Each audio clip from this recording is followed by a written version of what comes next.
Hello. Sorry, I'm a bit late. Here I am. Don't need a second monitor. Hello, Noobcake. Hello, Jungle Boss. Hello, T-Fallman. Thanks for good lucks. Battle is on. Just check. It's fine.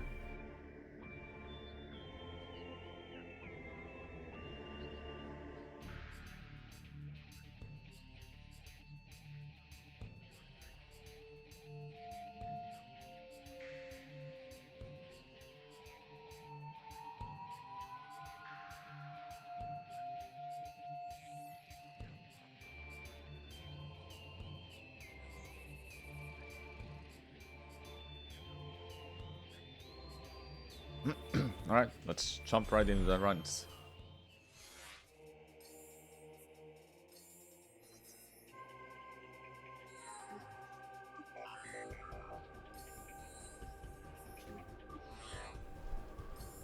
Here we go. 3, 2, 1, go.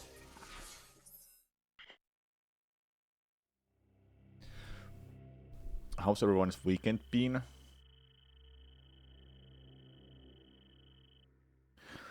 Mine was good. Met some friends. Played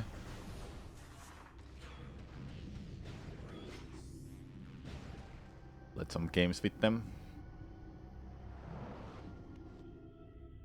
Haven't done much. Sounds like a weekend.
Started speedrunning Celeste again. Cool.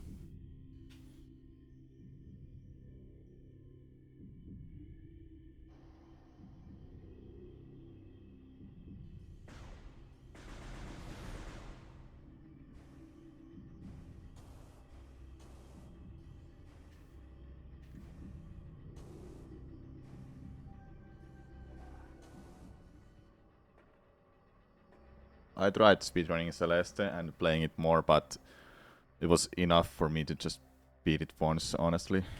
I just didn't get into it much.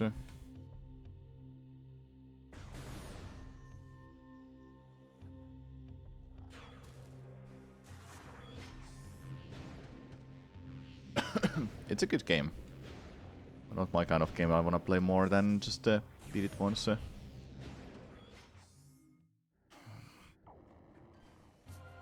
But I didn't care about B or C sites either. I think I tried some of them.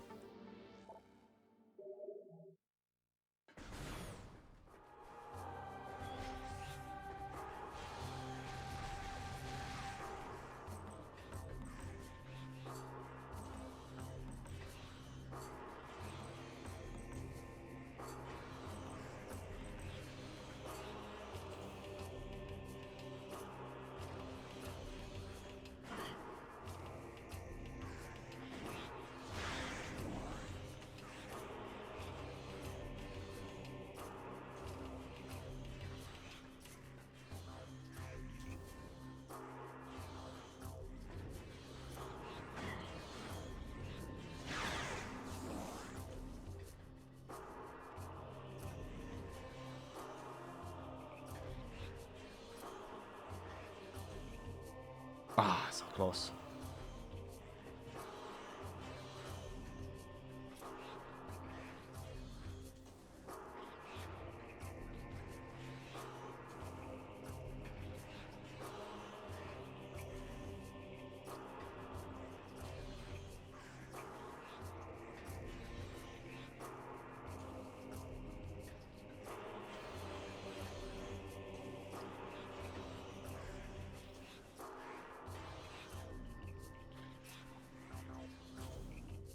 No, so close.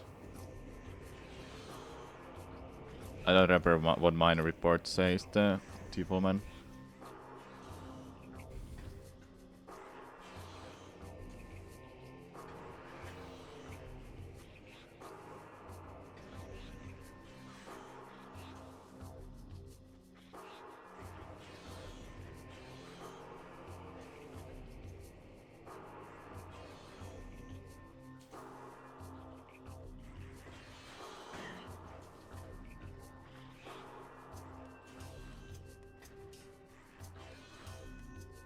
I can't just get that, man.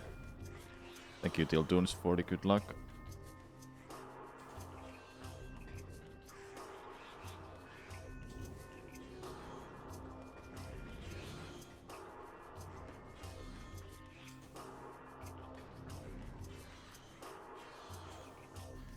Like, I can't find that angle.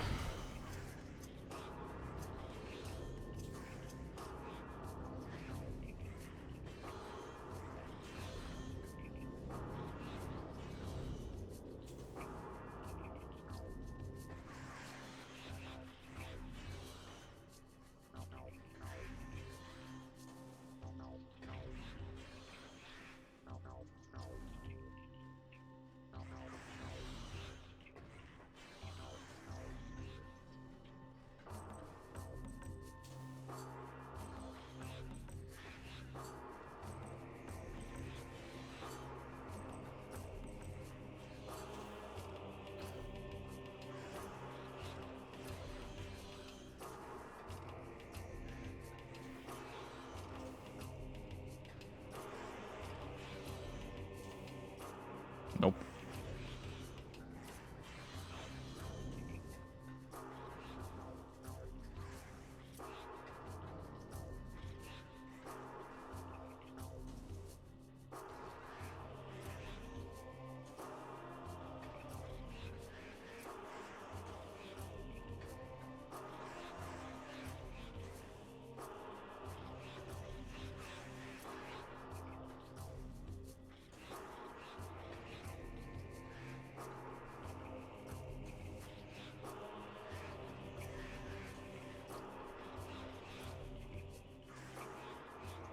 I wish there was an alternative method to do this, but nope, there isn't.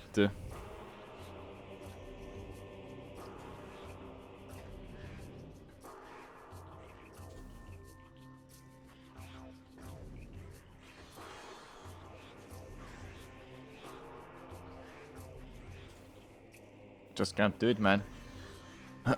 It's impossible.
This trick sucks so much, man. I just can't find the angle for this.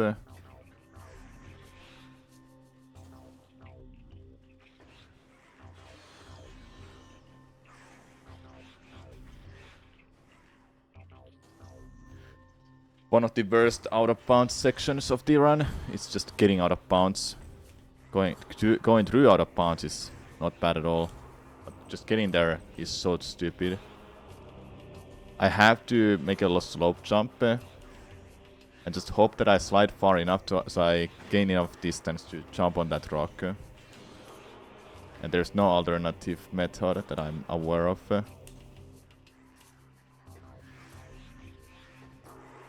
I've spent 5 minutes doing this now.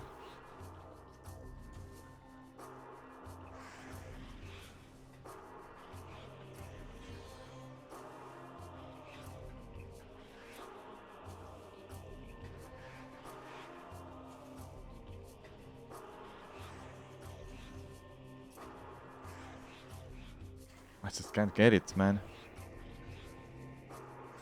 It's so annoying.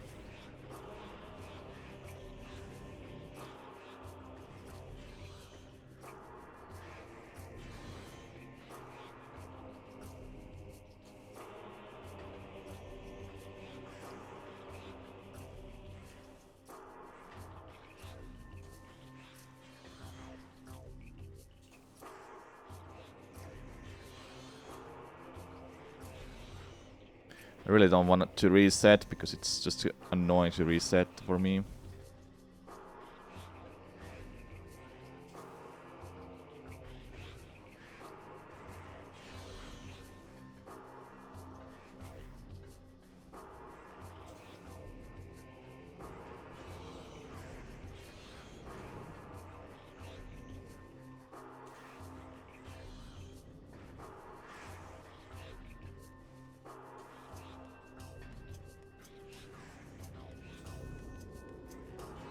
My god, this trick is so stupid.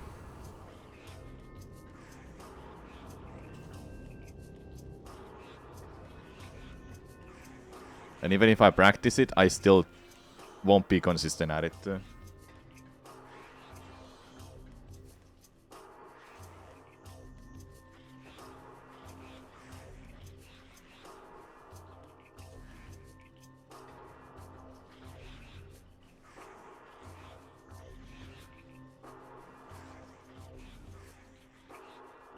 Just can't get to it, man.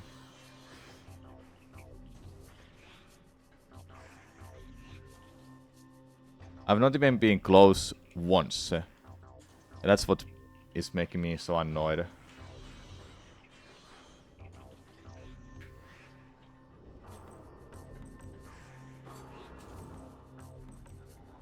That's like the closest I've been able to get to.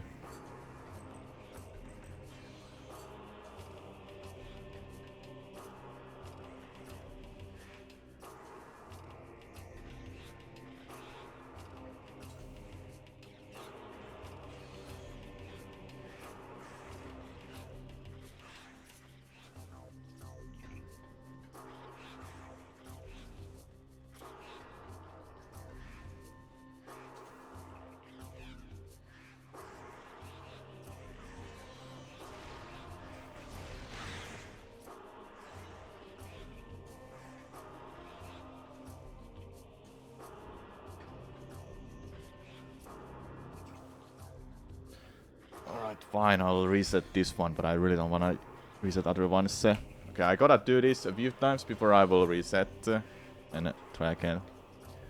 So fucking stupid.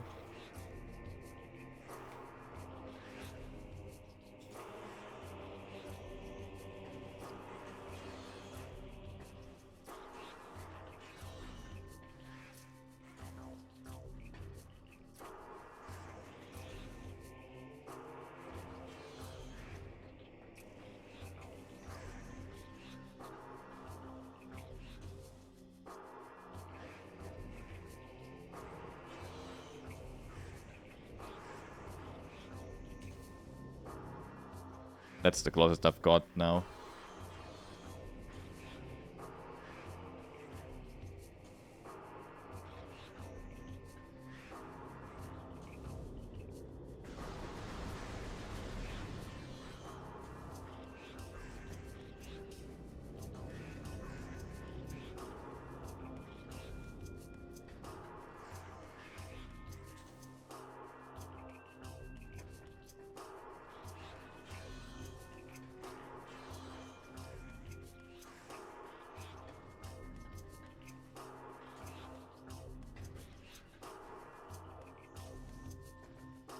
So fucking stupid, dude.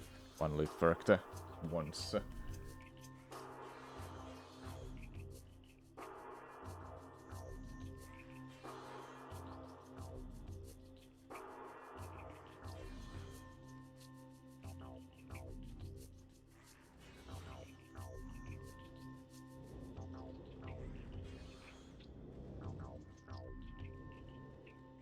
Let me see Discord quickly. What was I told to do for this?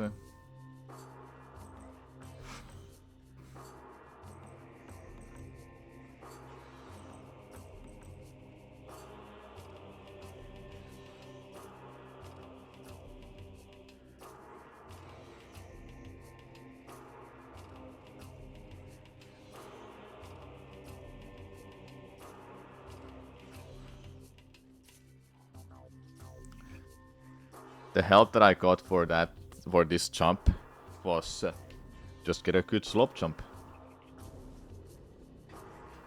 Helps so much, man.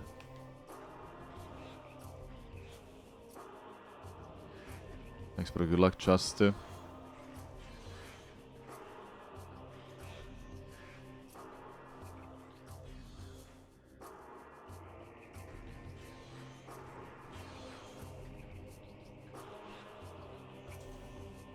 Oh, thank God it worked.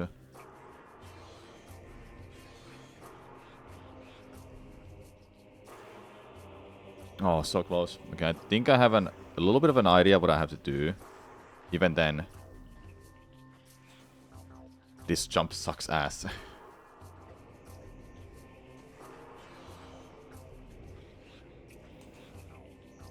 That was so close. That should have worked.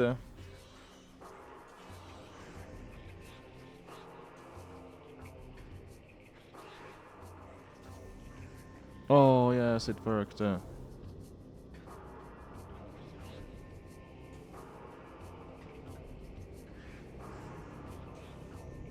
So close. Thanks, Kuro, Kunoichi.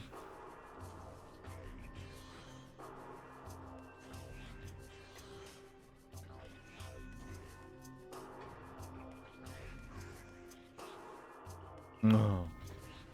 You know Pokemon trading cards chat? I personally don't really care about for Pokemon trading cards, but my friends are playing this game called Pokemon trading cards. It's DCGP something on phone. So it's like those are so much fun to open, and I wanna do it like myself. So I downloaded that and I've been opening those a little bit myself. Thank you, JRP, for the raid. How was your stream? Just in time to see me reset, because that jump I just did sucks ass. And every time I reset in this game,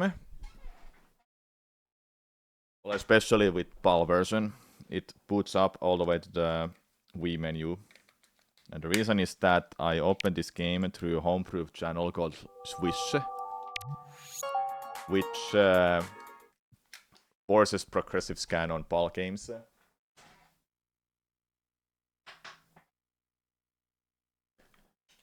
Since PAL versions of GameCube games always ran at interlaced scan, which looks really sloppy and just ugly as a quality. So with this program, I literally just forced a progressive scan on a GameCube game that shouldn't run that shouldn't run progressive scan, but luckily this does the job. However, for some reason, this boots out the whole freaking game, and I have to reset every time this way. So that's one big downside for this game. I would have wanted to get American version, but then again, if I do runs like once in a while for this game, and I don't care to grind or beat my time even further than 1 hour 30 minutes in-game time, then what's the point of getting American version? Hello, Get Coped, and hello everyone from JRP stream.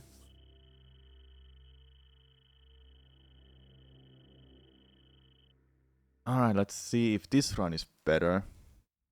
It better be. You switch on your GameCube to force progressive scan. Yeah. Australia is also on PAL region.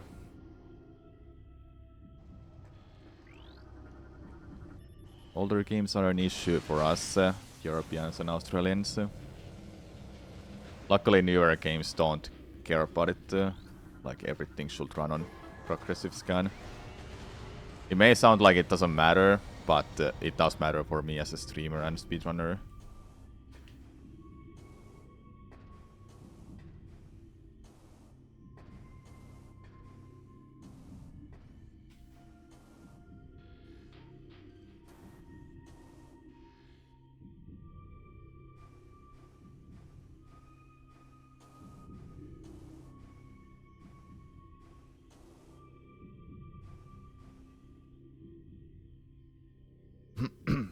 Alright. This skip is called item loss skip.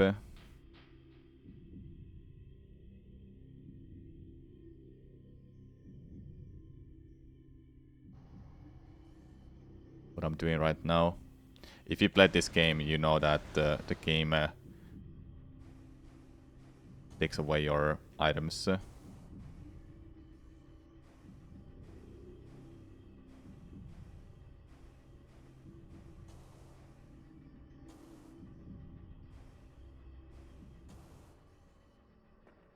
And this way we can keep them. We have boost ball, we have spider ball, which doesn't show up in the menu, but we do have a boost ball. Space jump boots, morph ball bombs. Can you just land on something, please? Thank you.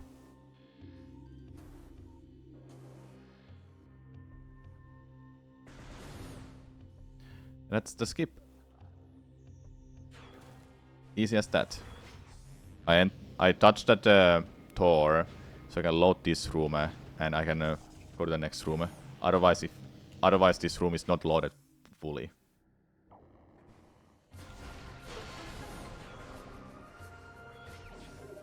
Fun fact: you have super for 1 second at the start of the game. Oh yeah, I forgot about that detail too. Yeah, that's true.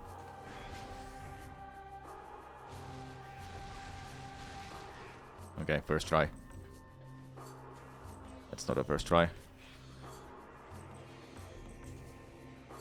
Oh, so close.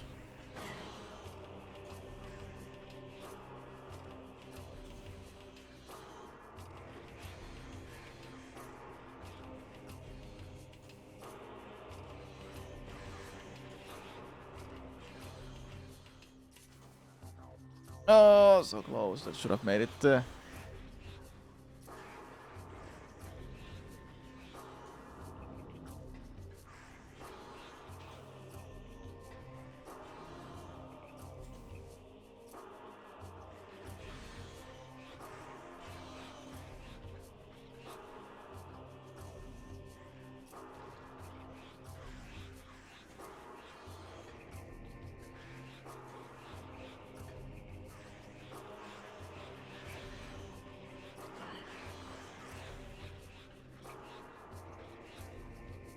Are you saying the left side of that rock that I wanna land on, Miguel?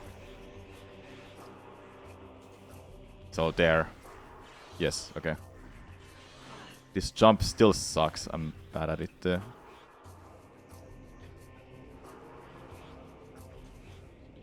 Ah, that was an early jump. I might have made it. I don't know. No.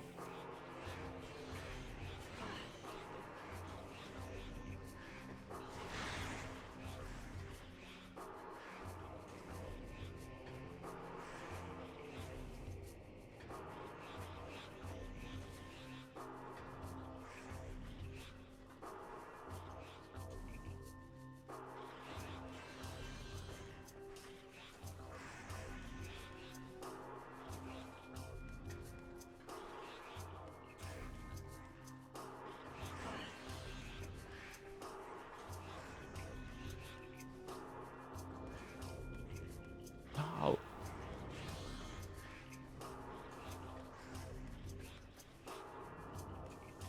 No, no, no, no, no.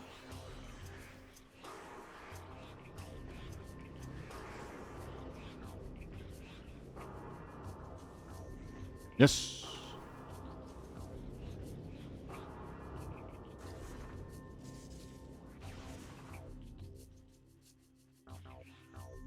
It's better if you look downwards to the floor. I tried to, but I also want to see that... where am I going?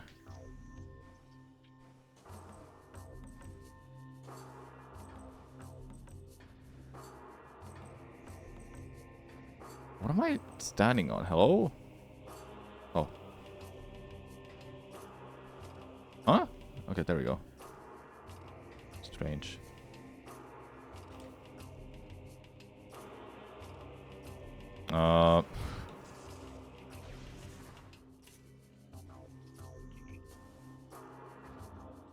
There we go.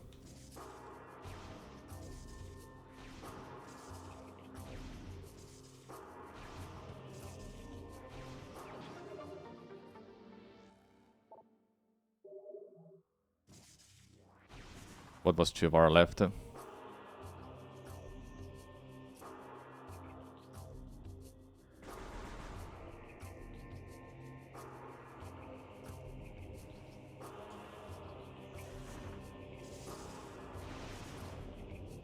Nice.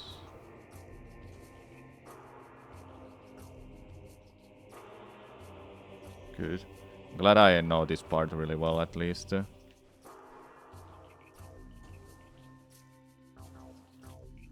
Okay, so right in front of me is somewhere like here.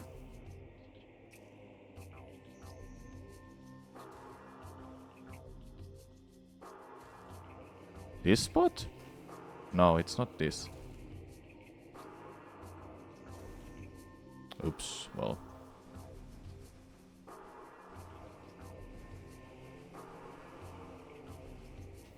Jump.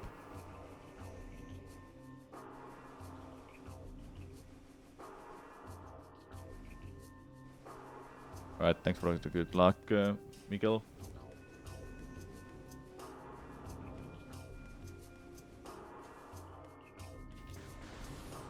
Uh-oh, I'm too low, am I? Yep. Can I still save this? Am I screwed or not?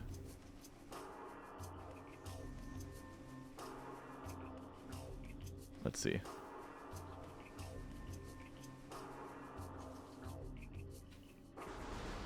Yeah, I'm screwed. I might...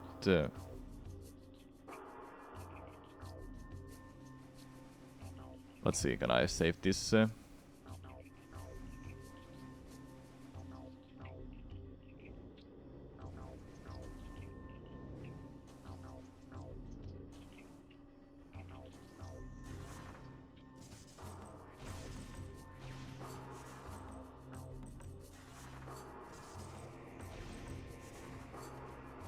Okay, saved. Good thing these works, that I know works in other rooms. Lot too fast. That's a wrong scan, but okay.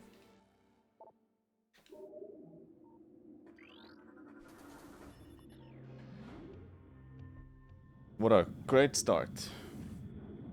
Horrendous start, to be fair.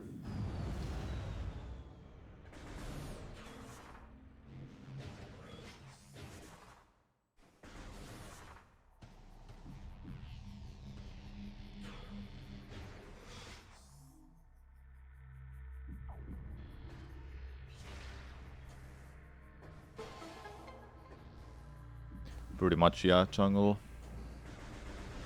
But I really don't care. I just wanna do runs. My plan is to do Prime Trilogy speedruns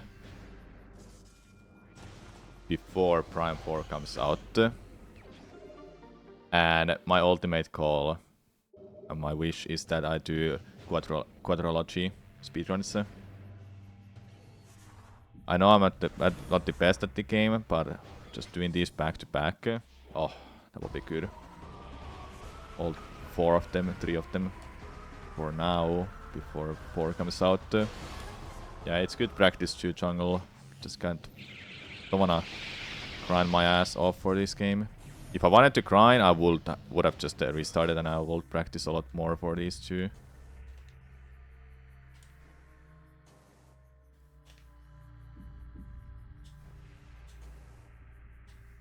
Slightly too early jump.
Perfect, first try.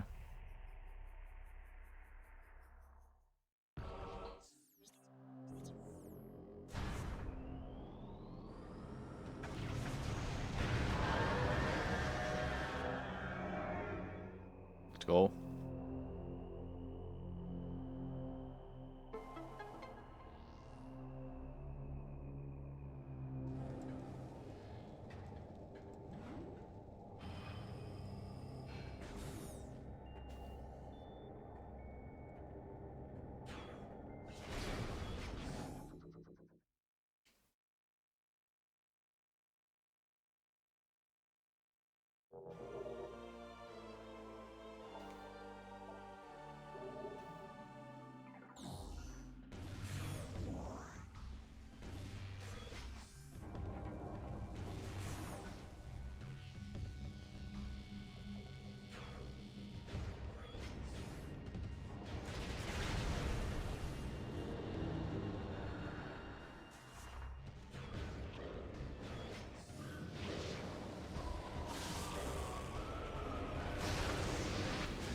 You will see yourself out. What do you mean? Quadriaxis. Yeah, quadriaxis. Quadrilogy is what I meant.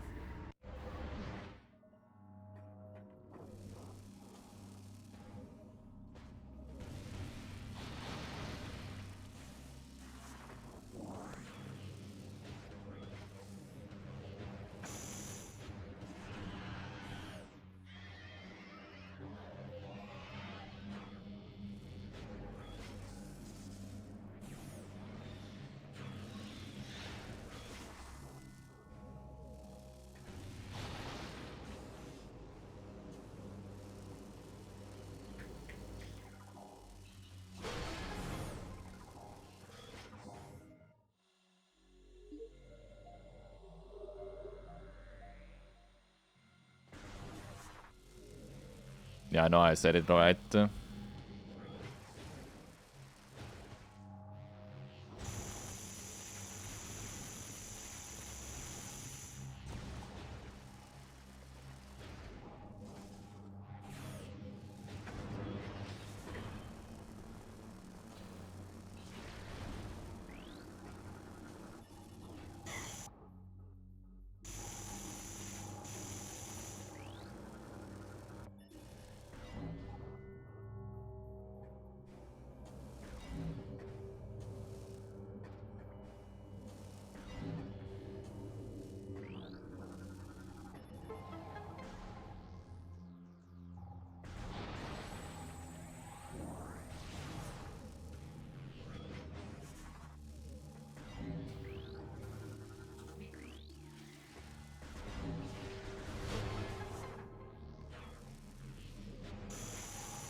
Only 4 minutes behind. No worries.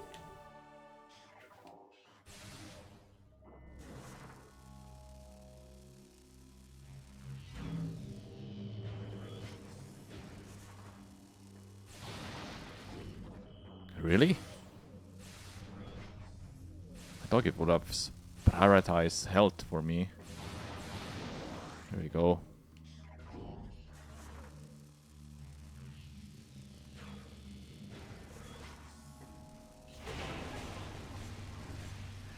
Please. I can't wait to start running Prime 3 soon as well. Once I've got like somewhat good at this game, I know when I'll feel like I'm good at it. Yeah. If I beat my time, then I think I'm good.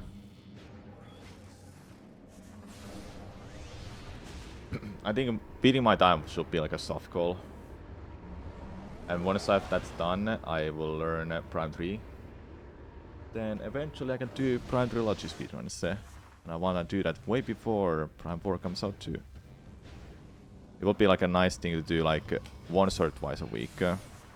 Probably once a week only, because this is like taking so much more of my energy and time too.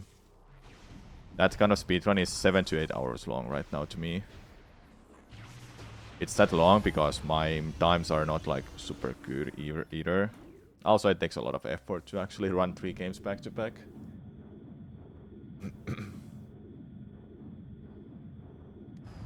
I don't know what I want to do next week. Should I have like a lot chiller week next week? Like 4 streams only?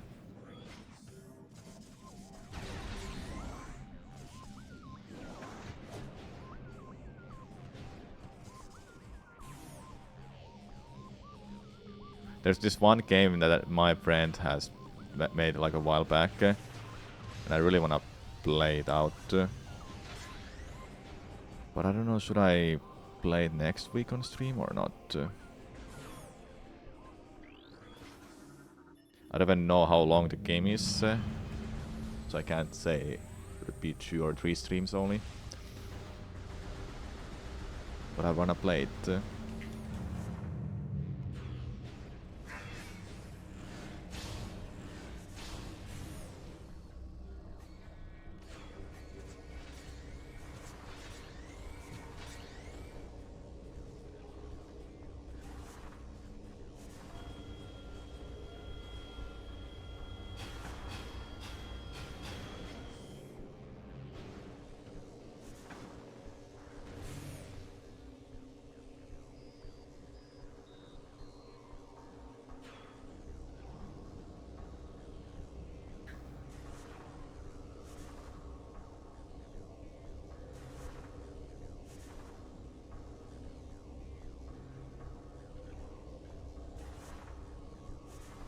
I don't know what causes this to clip sometimes and sometimes not.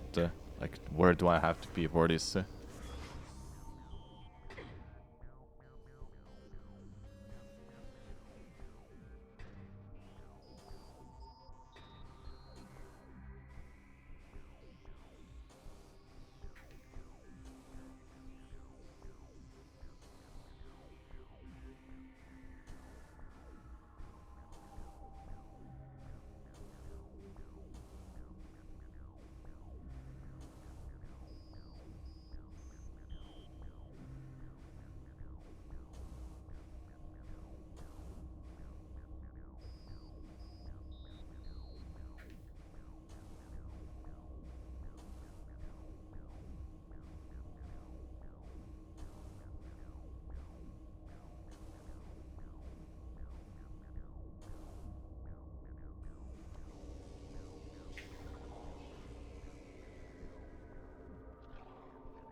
Did the sound effect play because I didn't hear it?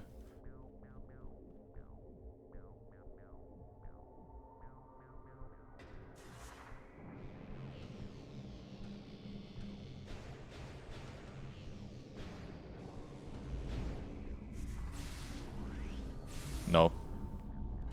Of course not.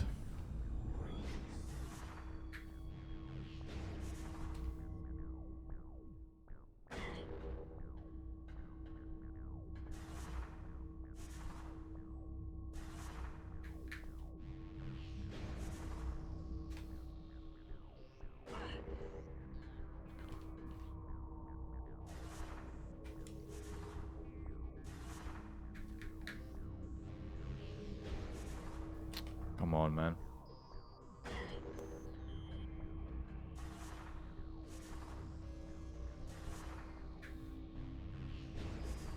What the hell, man? Come on.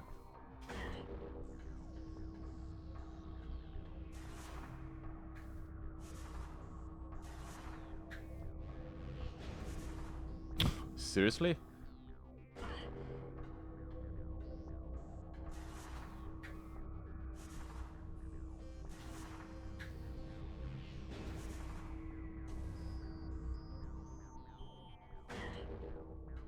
I'll be surprised if that actually worked.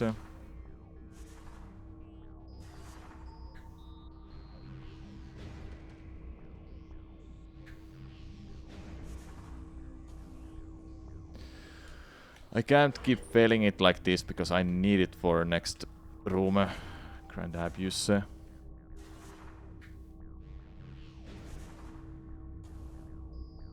had to press the L button at the same time. Like, what? Hello? Why is it not working?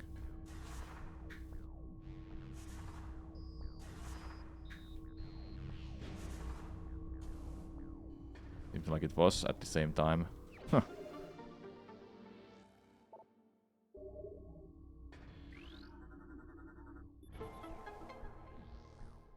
Alright, I'll do Quadraxis skip without making a safety save. So we'll see if the run is gonna continue.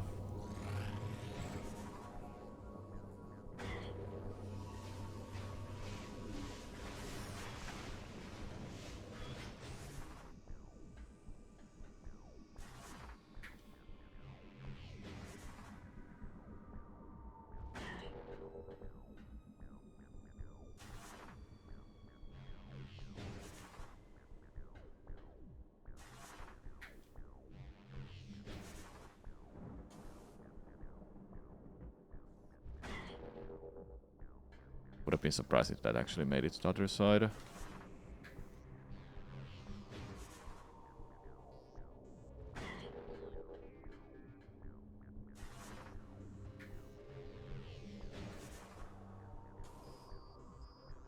That should touch it. Oh, never mind, it doesn't. You actually have to touch it.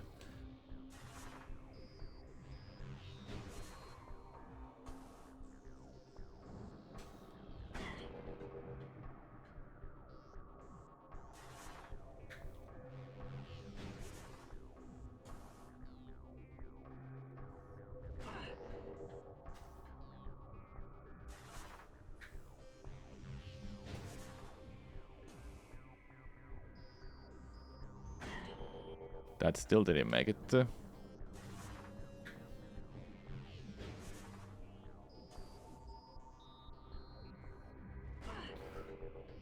Okay, how much later I have to unmorph?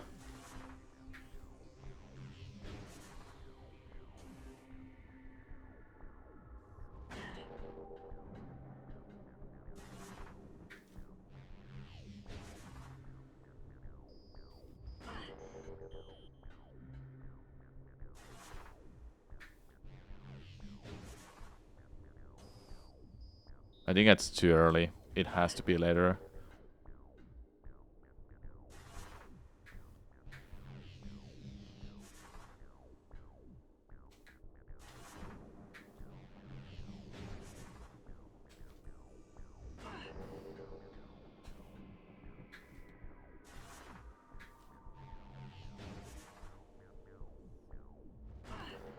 But if I try to do it late, I may not be able to jump.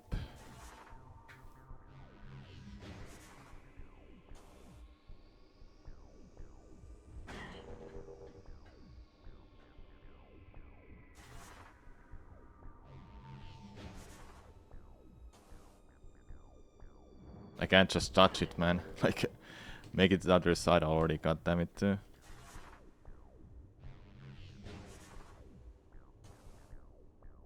Maybe today is not a day to do runs because everything is failing.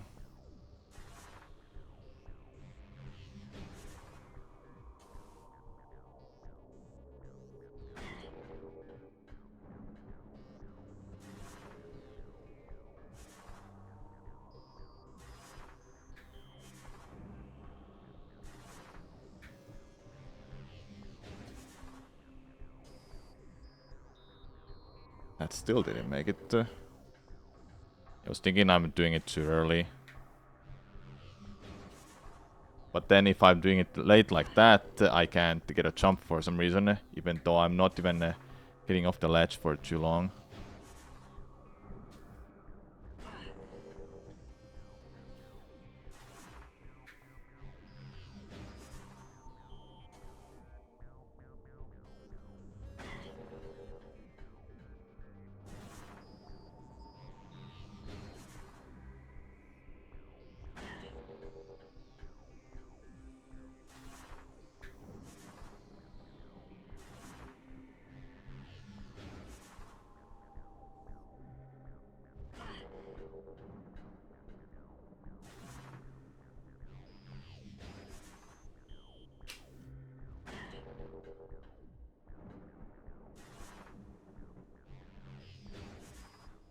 I'm getting a really good speed there now, but I can't get a jump. I'm gonna freaking die here in 12 attempts.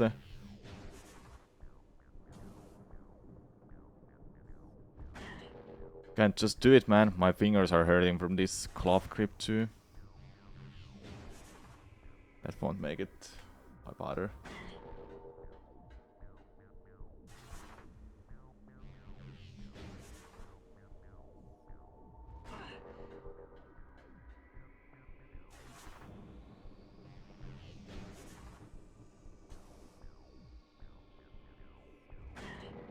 That made it like what?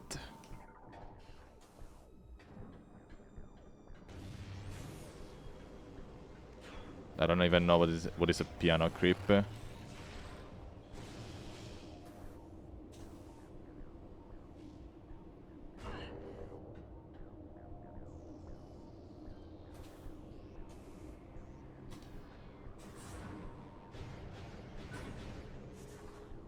I use cloth creep for my bomb space jump and that roll jump as well.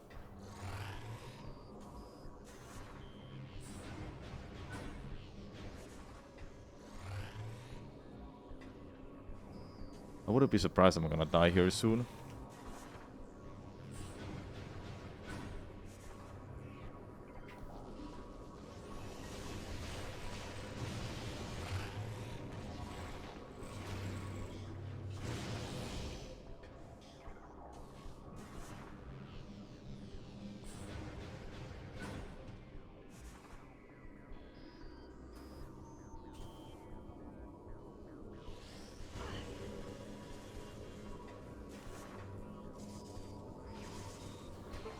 Well, that took a while when it should have not.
Alright, let's see how the rest of these Arakas.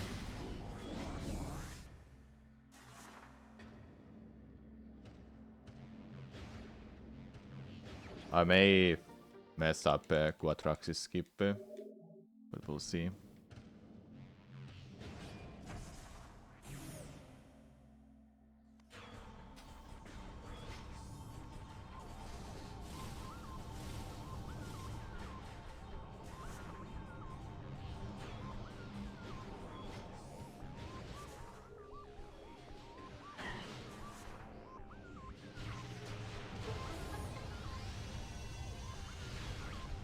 Or should I say, I will mess it up? Because it is a hard skip.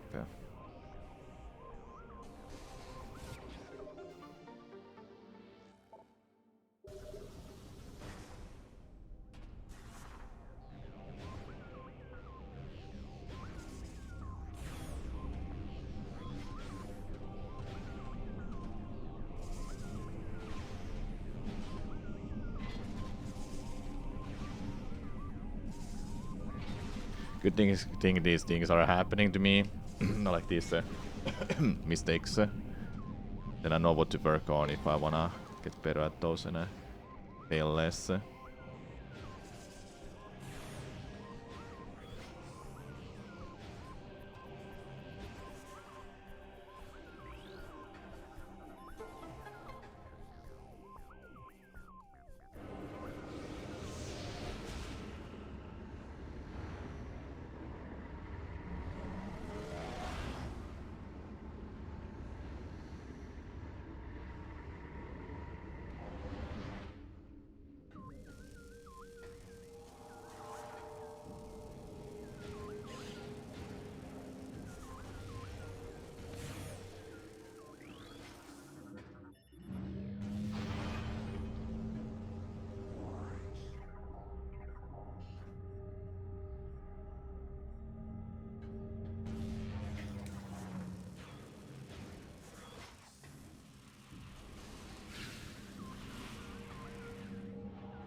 thought I was at this ceiling for some reason. It felt like it at first.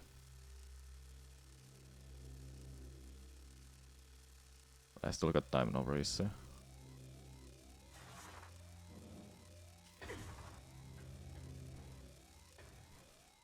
Good.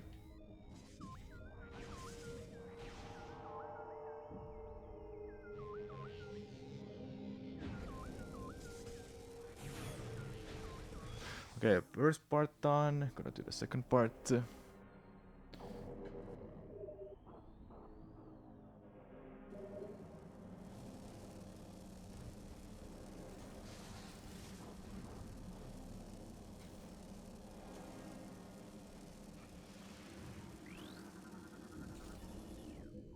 Ooh, that was really good. Actually, really good scan dash. Okay,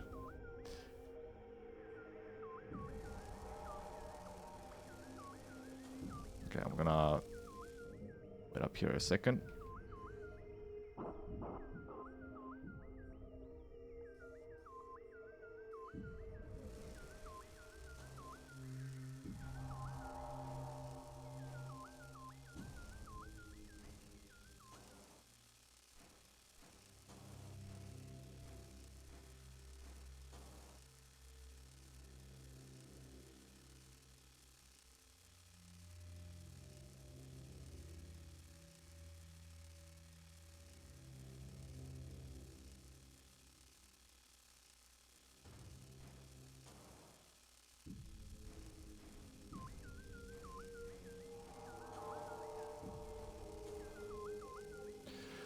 Really good escape. Whoa. This should be a new gold, hey? If I don't mess up this ending to get back in bounds.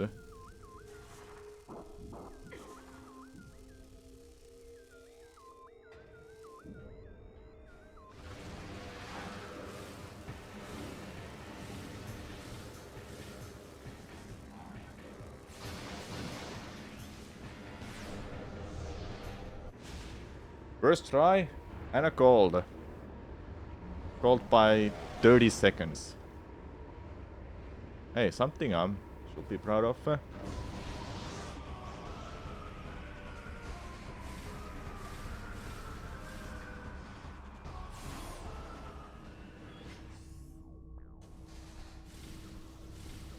That was a really smooth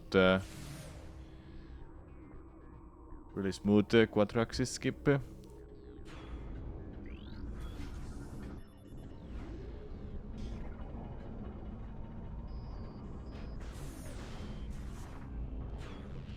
Oh yeah, this is the strat I should check out, that how is this done.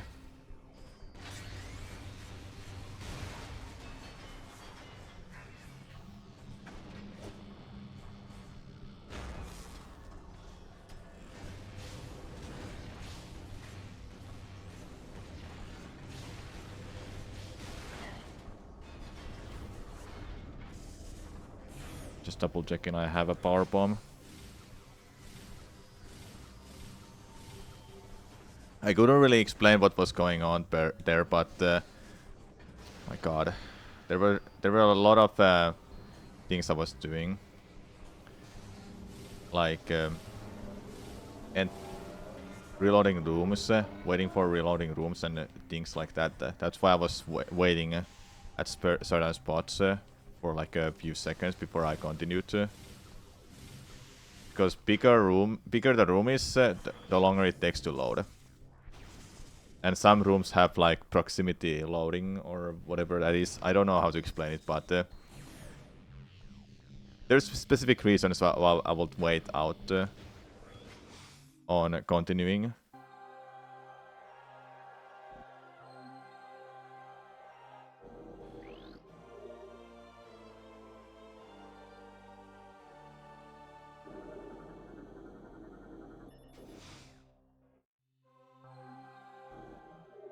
Alright, I'll open the door just in case. To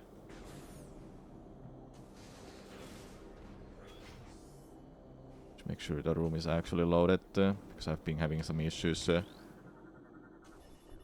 to get it loaded.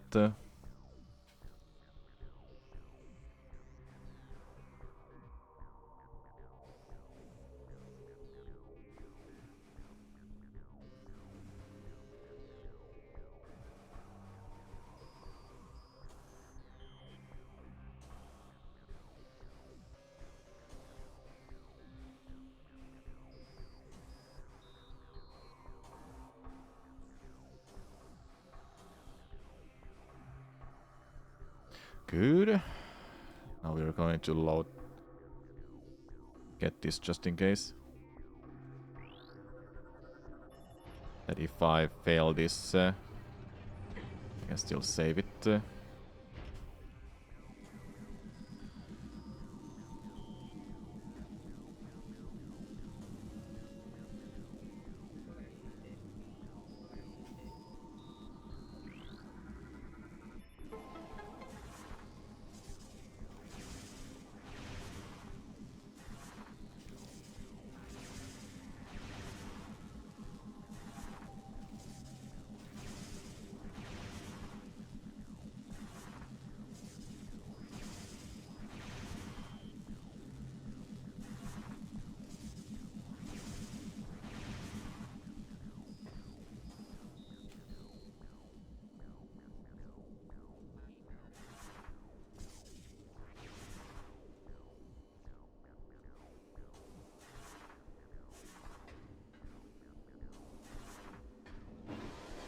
So what I'm doing right now is getting a glitch called cannonball. So now the game thinks that I'm in a cannon still, which makes it that using a morph ball, just being in a morph ball mode, makes it that everything just gets one-shotted.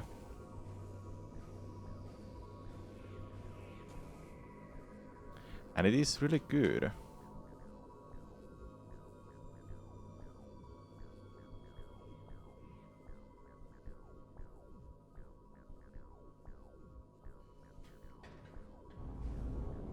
There we go.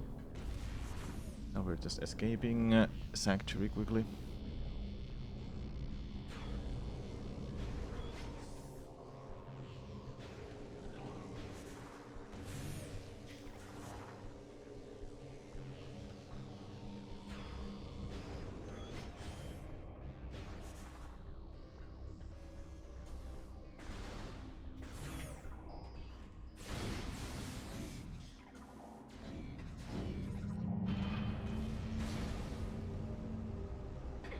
I didn't get it, I think. Nope, didn't get them. That's fine. Even if I went risky with Quadraxis skip, I'm still like doing well. And the run is alive.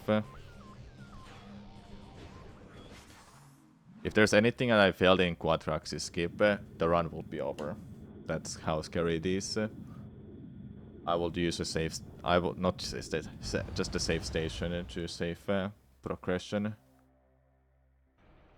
I'll try again if I fail it. Now when I have a cannonball glitch activated, everything dies from one shot in morph ball mode. But it also makes that if I enter any of those things that shoots morph ball, so cannons like these, it will disable the glitch. And I want to keep this on all the way to the end of the game.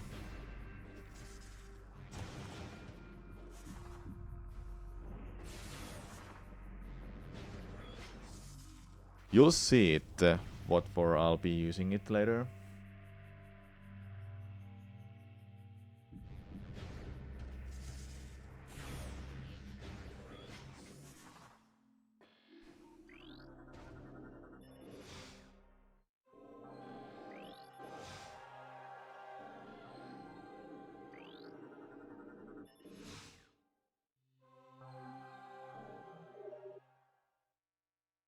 Next up is gonna be Super Missiles, which means that we have to get to Torvus Park. And luckily enough, there is an elevator. Every region have an elevator that leads to different regions. Unlike Prime 1, that only had elevators leading to certain regions. So like Phase and Mines would go to Talon Overworld and Makmur. Then Ventrana can only be entered from Makmur elevators.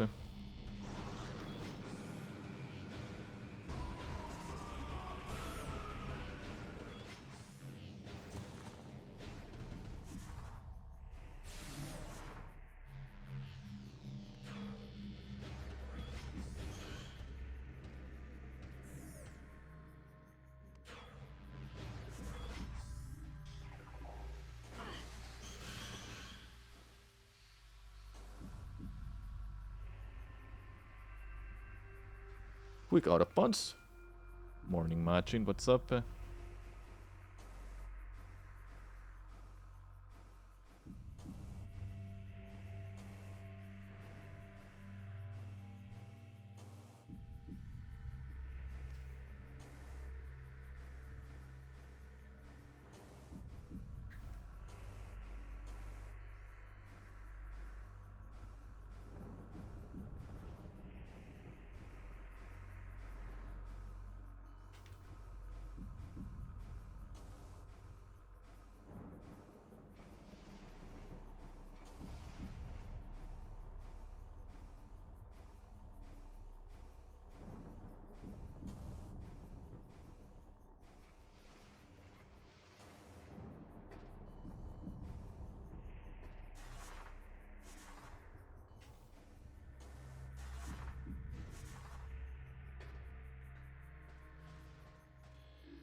That was smooth. Let's go. Not much, just relaxing, enjoying the stream while playing some addicting Palatro. What is it about Palatro anyway? Why people are enjoying it so much? I haven't tried it, so I don't have any idea. But people who've played it, please let me know.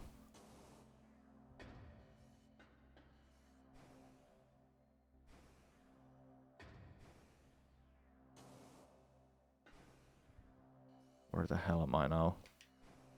Okay.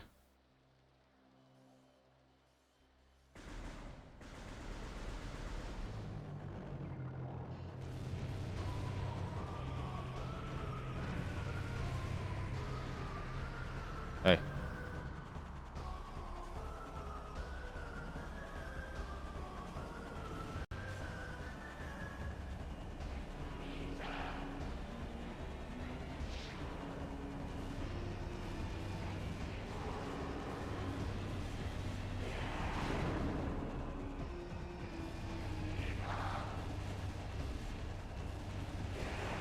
There we go. Titan Wall Freak, what's up?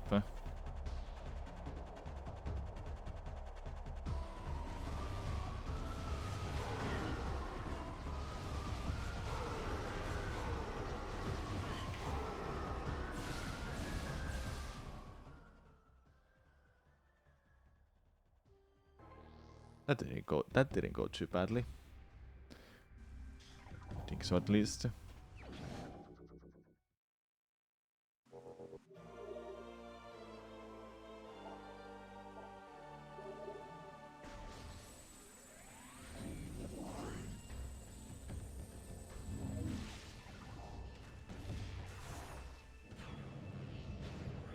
Now we're gonna go get the light suit. Light suit is the halfway point of this run. It's pretty good. The second half of this run, past light suit, is a lot better and easier, but a lot less fun in my opinion, because it's getting Sky Temple keys. They're not like terrible, but it is slightly less fun for me than the first half up to light suit.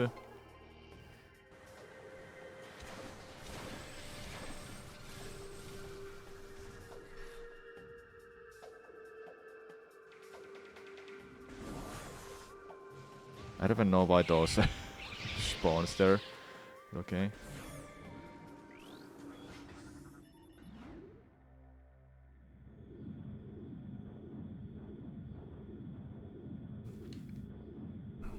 Whilst doing speedruns, I can see that I don't really talk whole a lot.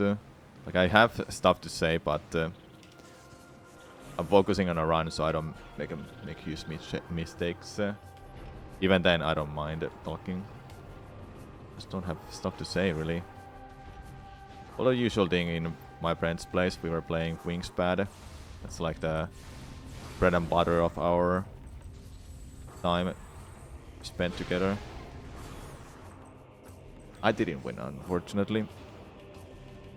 I was 4th, last, and something.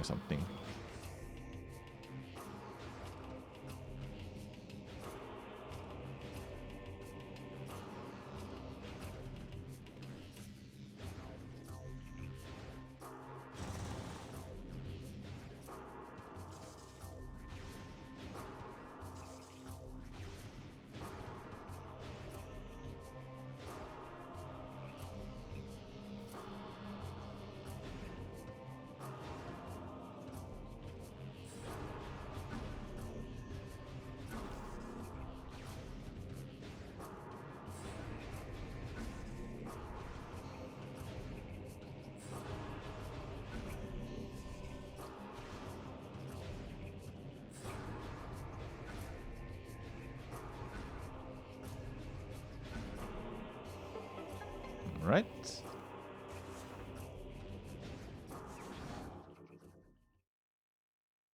Secret launcher.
I really don't understand these door frame out of bounds tricks, man.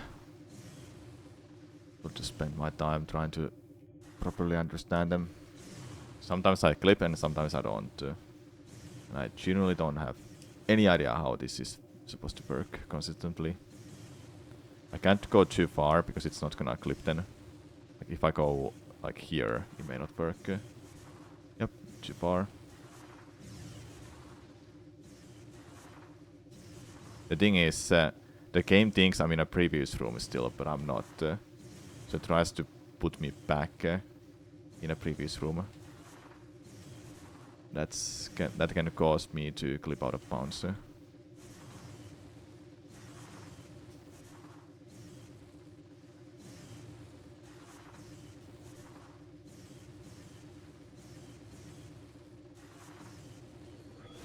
Okay, so it's closer to the tower frame. Seems.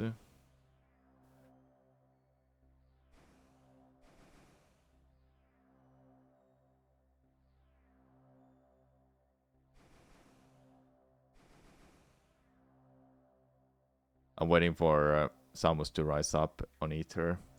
Right now I fall too much. Well, too much.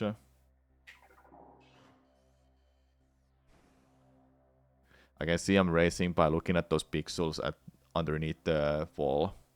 You see those pixels that are just spawning all the time. But as soon as it's like starting to stutter, I know I'm at the peak of the ether, then I can start jumping. This can take a while. Depending how much I fall, I may have to do it a lot more. And that door transition is a lot harder than it seems. It's terribly hard. There we go. Okay, first half of this run didn't go too badly, in my opinion.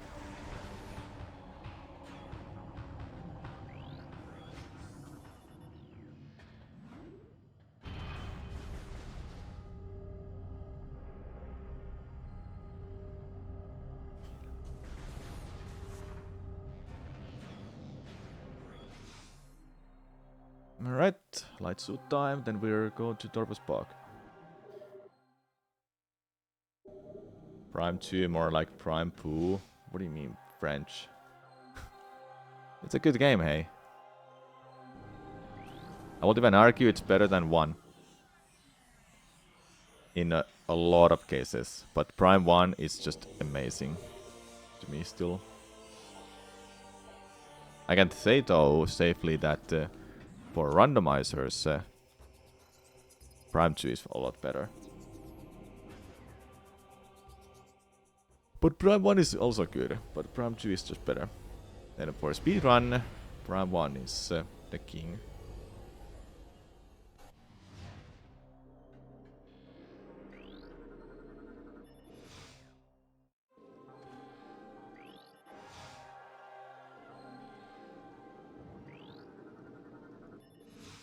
Nice. I didn't split the light suit, but that's fine.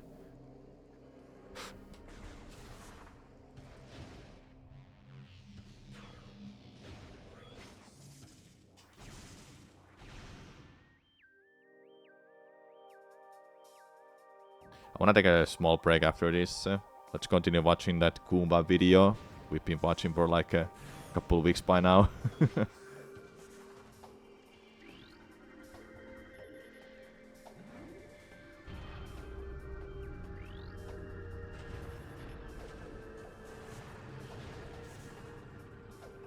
Flashbang incoming.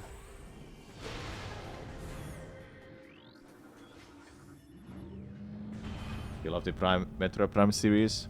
Yeah, those are some good games. Except for Federation Force. Hunters is not bad. Hunters is actually a sick game.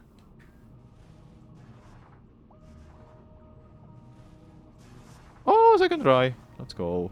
That's frame perfect what I'm doing there, by the way.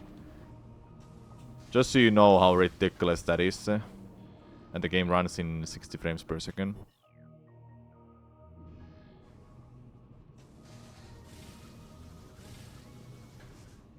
You're not supposed to be able to do scooter attacks underwater. Just so you know. It's a little trick that I'm doing there.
Ooh, close.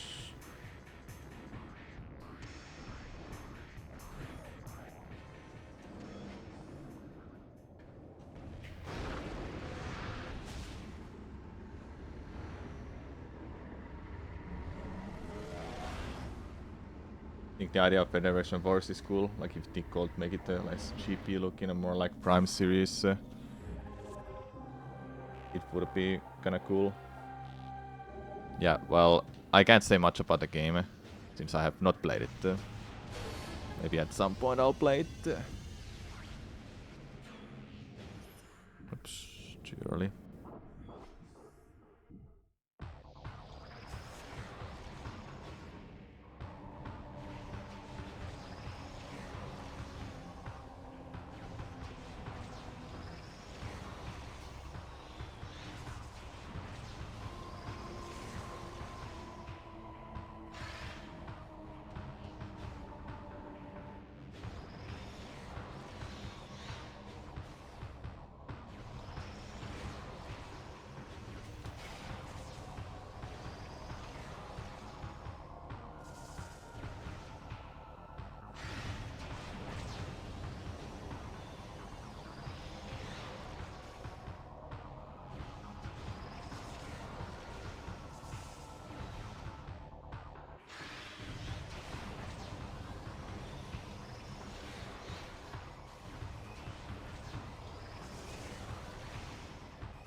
I played Metroid from Hunters a while back. I thought it was a nice game. Felt small and short and really out of place with its story or like a single player. But after all, they didn't meant to have a single player mode for that game. It was supposed to be a multiplayer game only. So it makes sense that it looks kinda a weird game, if I can say it like that.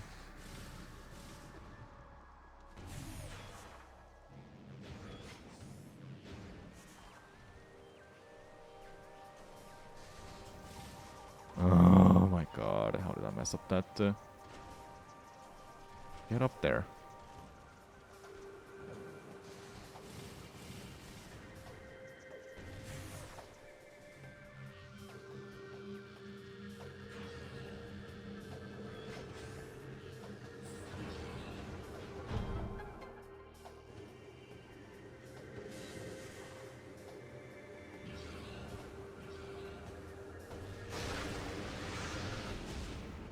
Yeah, which is, I think people just didn't want a handheld game like that.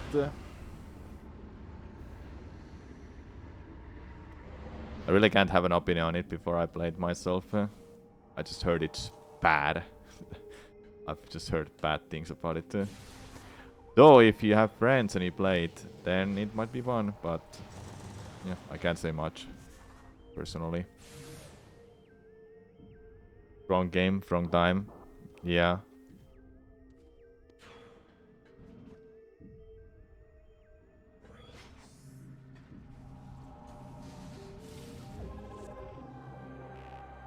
Yeah, they should have waited with that to make it a Switch game, but I don't know.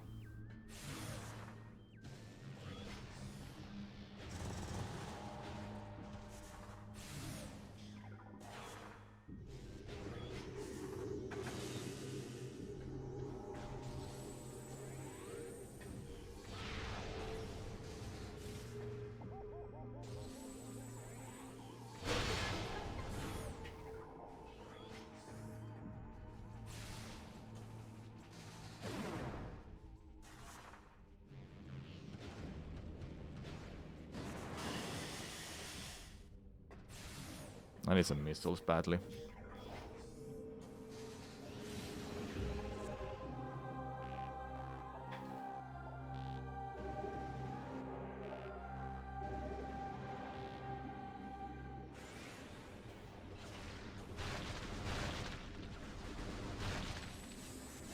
That's good enough.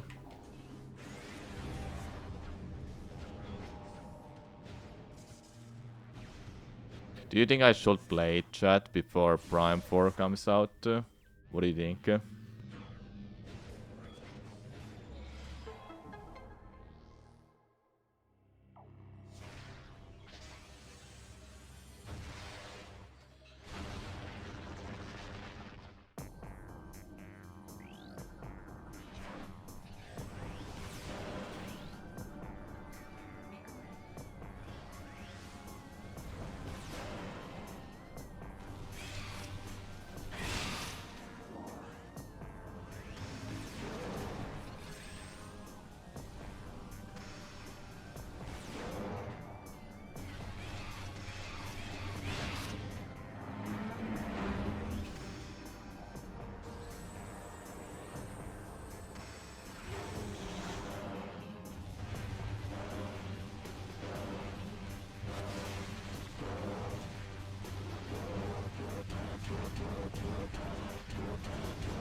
No, don't look away. The what is over. Whoa. That was fast. How did it happen? Do you remember the cannonball glitch I did earlier in this run? That's the reason why I want to have it. Just to one-shot these bosses and enemies.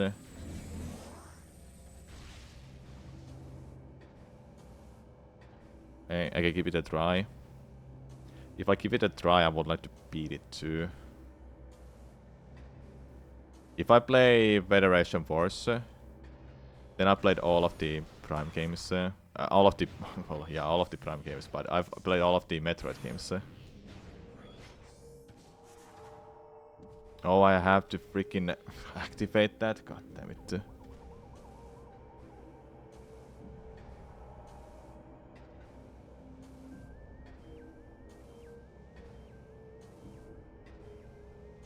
Forgot about it.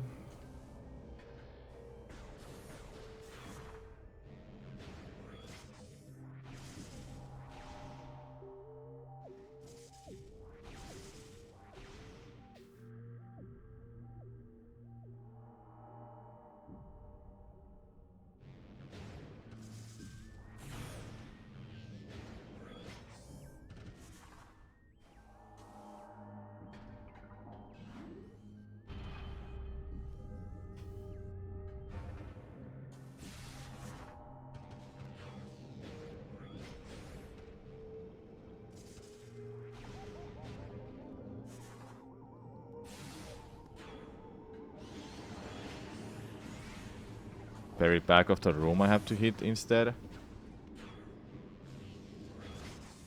Okay.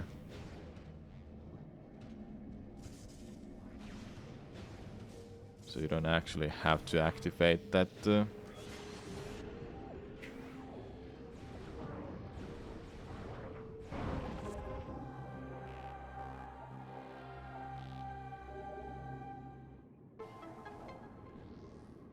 That's good to know.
One of the easiest out of bounds in our whole run.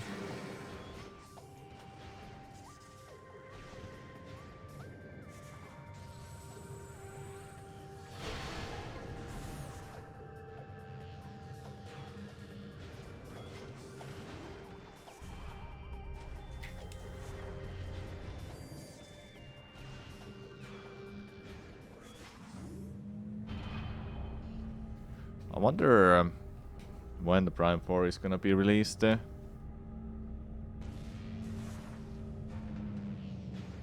Do you still think, chat, it's gonna be one of the launch titles for Switch 2 as well? Even though they confirmed Mario Kart, new Mario Kart is coming out. Dude,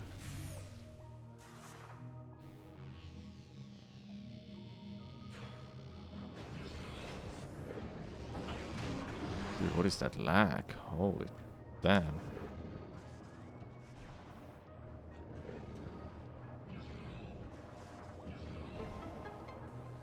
You don't think so? You don't think it's gonna be a launch title for Switch 2? I kinda think it is. It can't be just. It can't be just stuck on Switch console.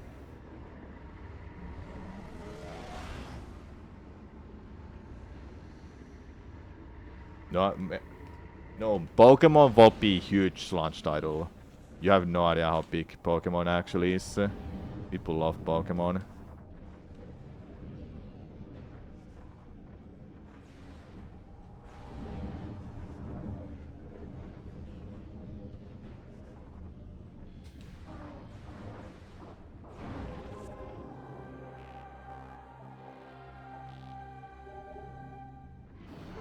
A new 3D Mario will be big. Zelda at this point is kinda not the right launch title.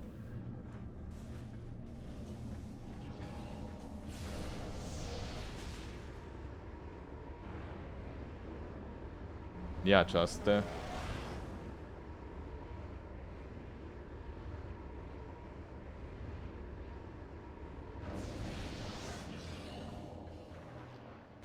like they will announce Pokemon as one of the first games for sure, if even as a launch title. I think for sure it's gonna be a launch title.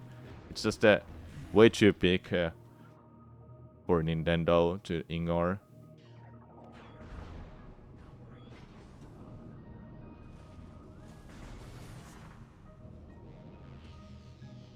I don't think Kirby will be a good launch title. Kirby is kinda obscure, a little bit obscure compared to Mario and Pokemon. Zelda though will be big, but they already made a 3D Zelda. Here's the Kingdom last time, so I don't think that's gonna be one. So speaking of Pokemon, I don't know did you hear that I was doing some Pokemon trading cards on my phone. It's just fun to open those and see what kind of cards I get. Oh no, I'm one of them now. It's content to open those cards.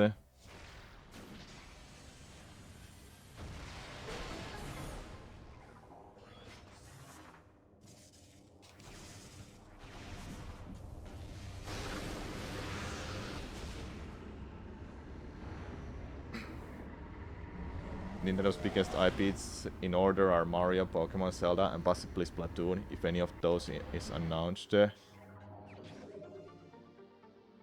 as a launch title for Switch 2, it will be big.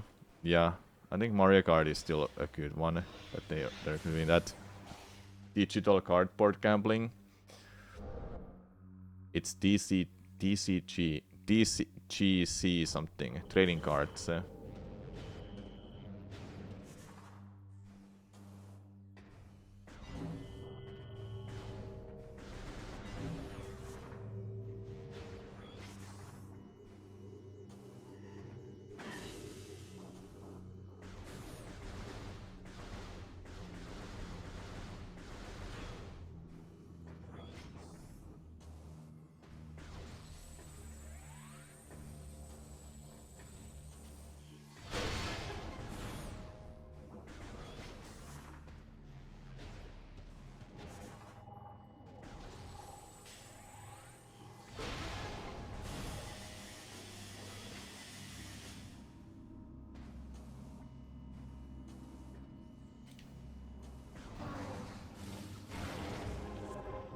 In Japan, the only games bigger than Splatoon are Pokemon and Animal Crossing. Animal Crossing will be kinda funny to be a launch title. But that might work, you know, I don't know.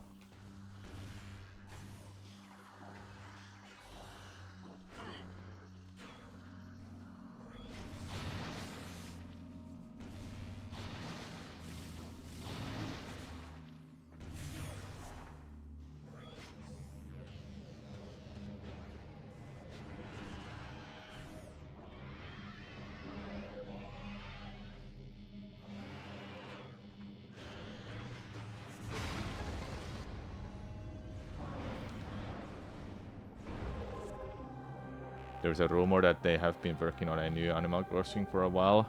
But yeah, a rumor. Same thing about Switch 2 as well. Look, it was true though. Pokemon has always been mid to late release of handheld of generation. Well, what's the last Pokemon game they released? like an actual Pokemon game that is not a spin-off, the main game.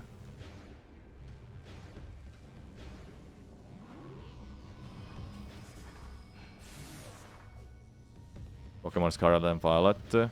When was that? A year ago? No, not a year ago. 2 years ago. Yeah, so like they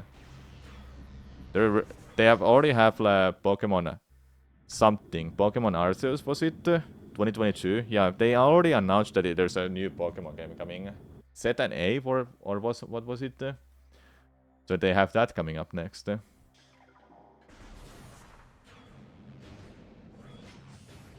That, if anything, will be a good launch title for Switch 2. Most come like 2 years after the console. Yeah.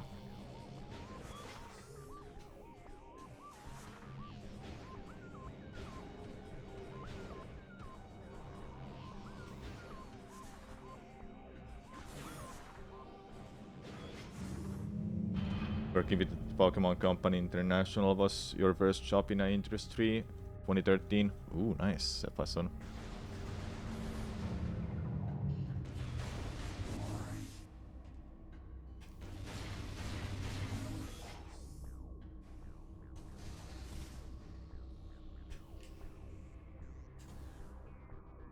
Ah, fucking hell, dude.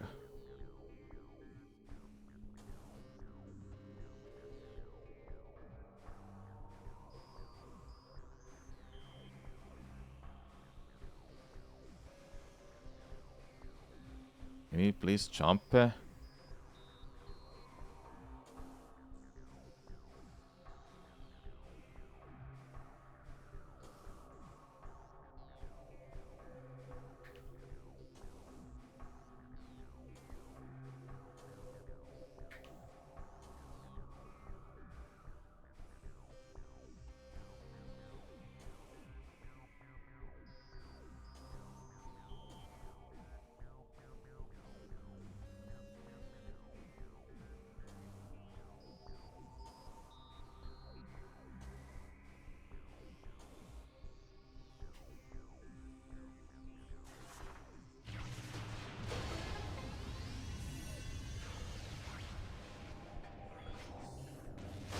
Good thing I know the backups. Woo!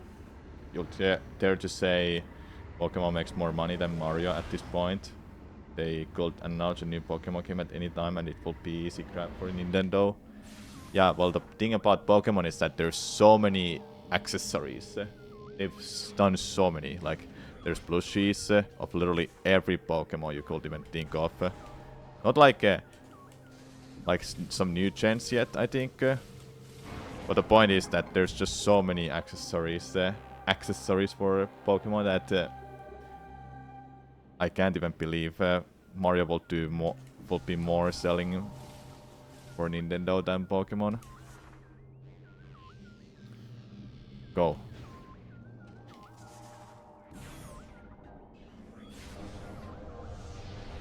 Dollar remake, remaster, Mario platform, Kirby Splatoon will most likely be launch title with Metroid possible getting a remaster as possible launch title.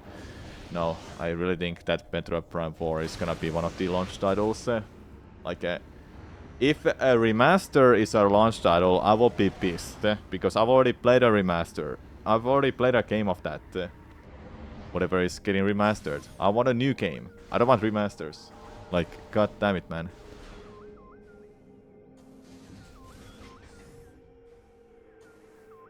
Well, seems like I'm gonna do the backup.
They've already made Splatoon 3. I don't think they'll make a new Splatoon game this early.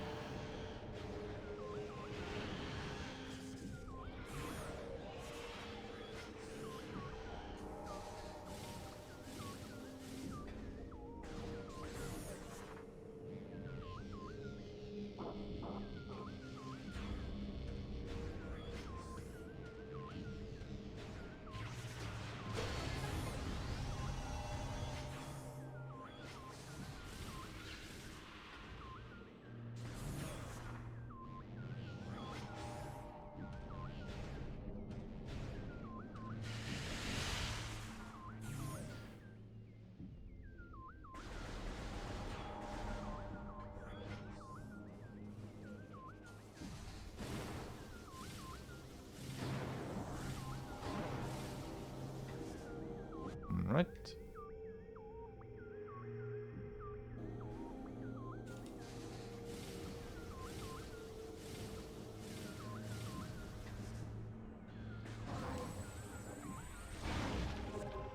The moment they find themselves in need to boost their sales, they will release Splatoon 4 as soon as possible. I'm gonna be real, chat. I don't think there's a need for Splatoon 4. They just made Splatoon 3. Splatoon 3 was a deluxe of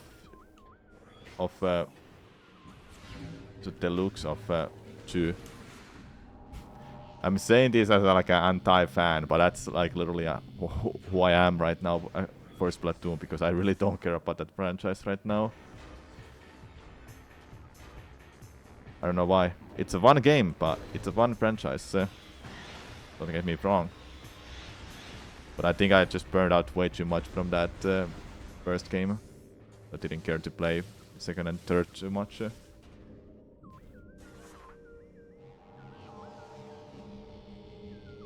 Yes, Splatoon does sell. I'm just one of those people who I don't care much about Splatoon.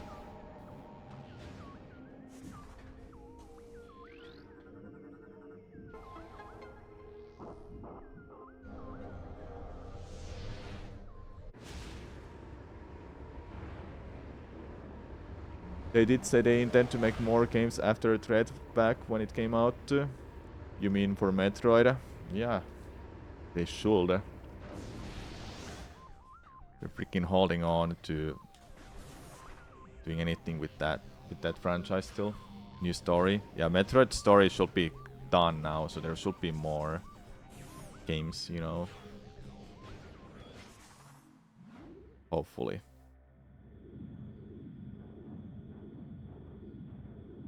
No, she's not a god. She was god for that one period of time because she turned into Metroid because of the DNA. But now they can make a new story where they try to extract that DNA from Samus or something. Like Federation probably knows that what Samus is.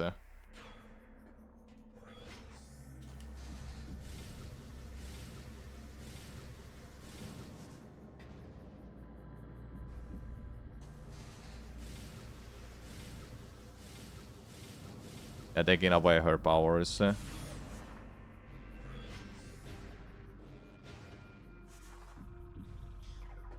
There's always room for these new games in Metroid. It's a sci-fi adventure. Anything is possible in sci-fi world.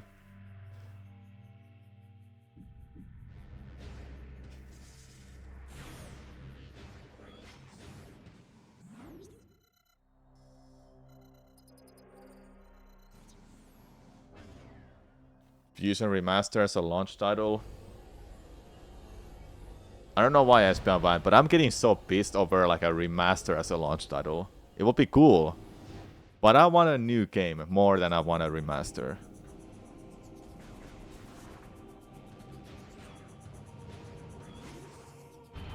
It would be cool though with threads, quality and such. It actually would make it a really good atmospheric game.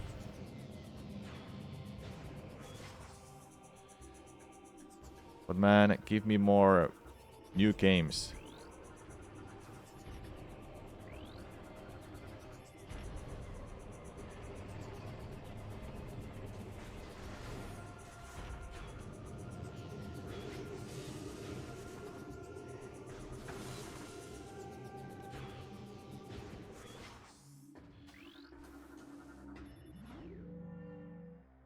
They could make SAX even more scary. Exactly. It's just how you see it being a hold over a new game. Will it sell compared to a new game? Will it sell for a band that's already played the game? Some people may not even care about a remaster of a Metroid Fusion. They just want a new game. The game that the Dread developers originally pitched to Nintendo before they were hired was a Fusion remake. Yeah, like I can see it happening. I just want new games.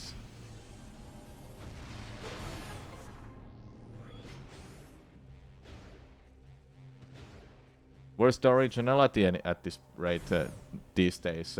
Think about it. I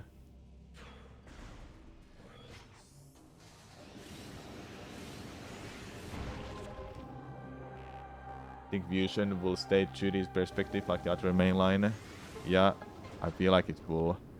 They won't like go off from it.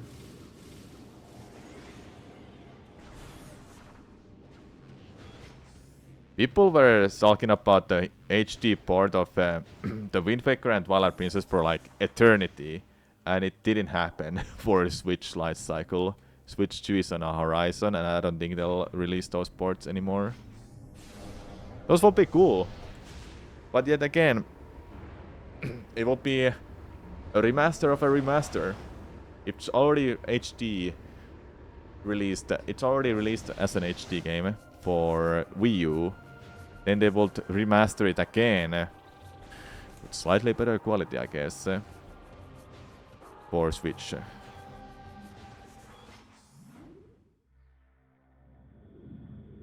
People have been rumoring those ports for more than half a decade.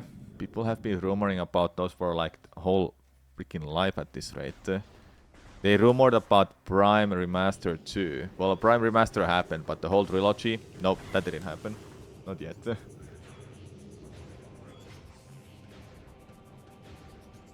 Maybe soon, though. Maybe soon.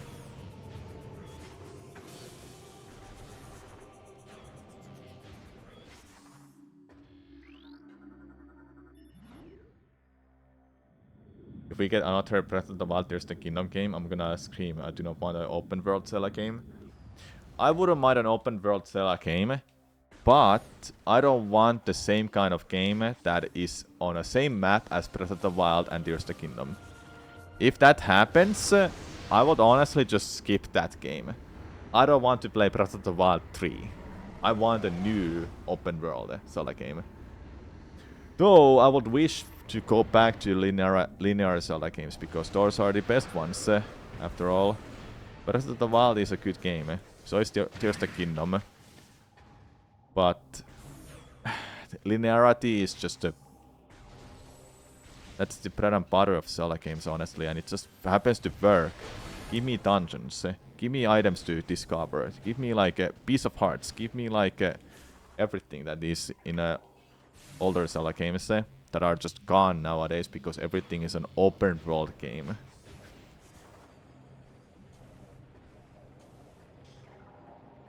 I personally wouldn't care much about open world games. They're cool, but nothing like I would care to play every day. I tend to get tired of open world games. They seem repetitive. There's too much to do. I'm mostly caring about the story, a little bit of a sidetracking here and there, and the characters and music. So then there's games like God of War 2018 and Ragnarok. I freaking love those games because they did the open world so well in those. It's a semi-open world. You can still follow the story, do some side quests here and there, and it feels like an open world game, but it's not like you can literally go from A to B, A to X location. My problem with Breath of the Wild is this, chat. I don't know, do you agree with me? But I disliked that in Breath of the Wild and Tears of the Kingdom, you can literally go anywhere you want, at any time you want. There is no restriction. If you can't get there, then good job, you got there. You would still have to find a way, obviously, to get there, but the point is that there was nothing limiting you to doing stuff. Like, I wanted to get limited on, like, getting to, like, final dungeon, for example. But no, the game just gives you the option to go there as soon as you want to. Like, nothing is stopping you. What only stops you is just your own skill and all of the enemies that are strong as hell. That's what Elden Ring did well. That game limits you on beating the game. You can't beat the game before you do the main quests all the way to Barum and Sula. Oops. So there's like so many little things that I personally so much care about. And why I don't like open world games whole a lot. I can play them, that's not an issue. But man, just I feel Zelda should be if Zelda takes the same path like Elden Ring and God of War 2018 and Ragnarok does, where it's open world, semi-open world to be exact, that would be perfect. That genuinely would be perfect for that.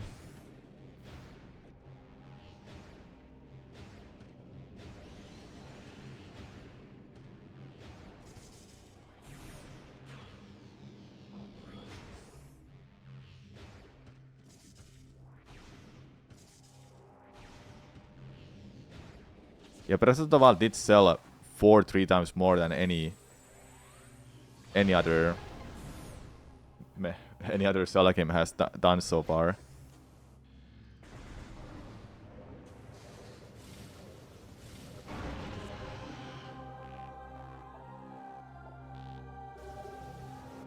Hello crew, what's up? So yeah, there is that. Breath of the Wild and Tears of the Kingdom has sold like 20 million copies. It's crazy. It is a huge franchise now, thanks to those games. But god damn it. Give me those old games back, man.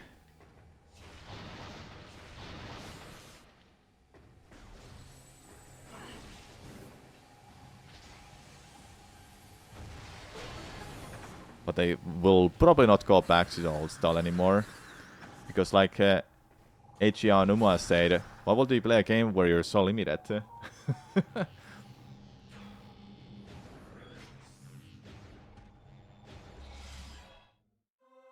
If they abandon the Breath of the Wild formula, it will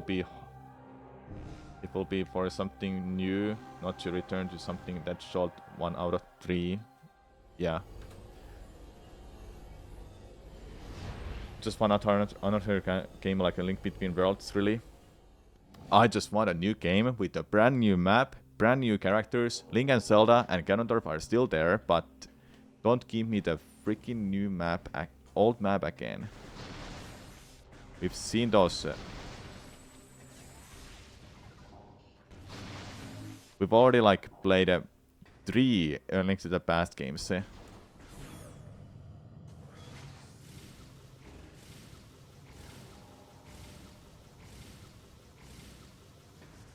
I have so much to say about Echoes of Wisdom. I like that game, but I got bored how similar it was to the Links Between Worlds and Links to the Past, because the same map. They use the same goddamn map, man.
Nice.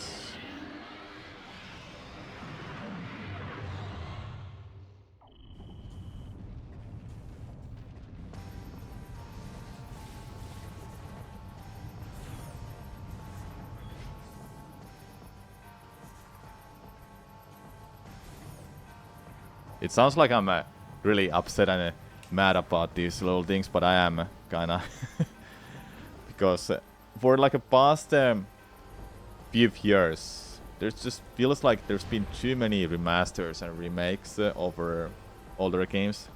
Like where are new games?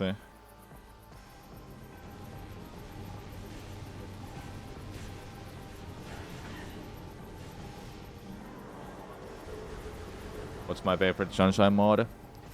Eclipse so far.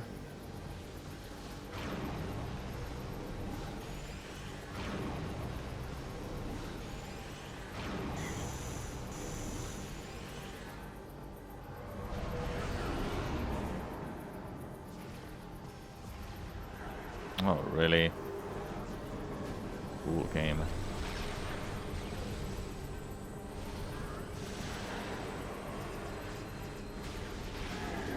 You don't hit those numbers with niche hobby?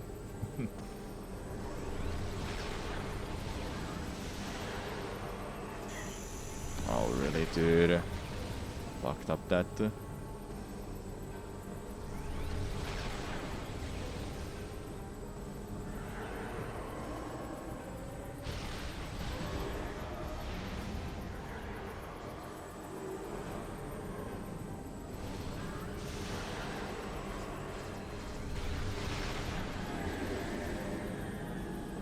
Well, let's not forget, the PlayStation 2 is still the most sold console of all time.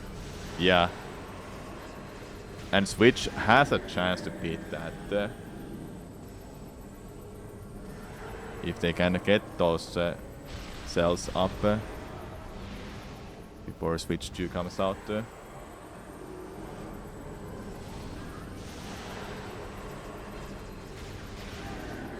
If I get too fast, then I can call this, but I don't think I will.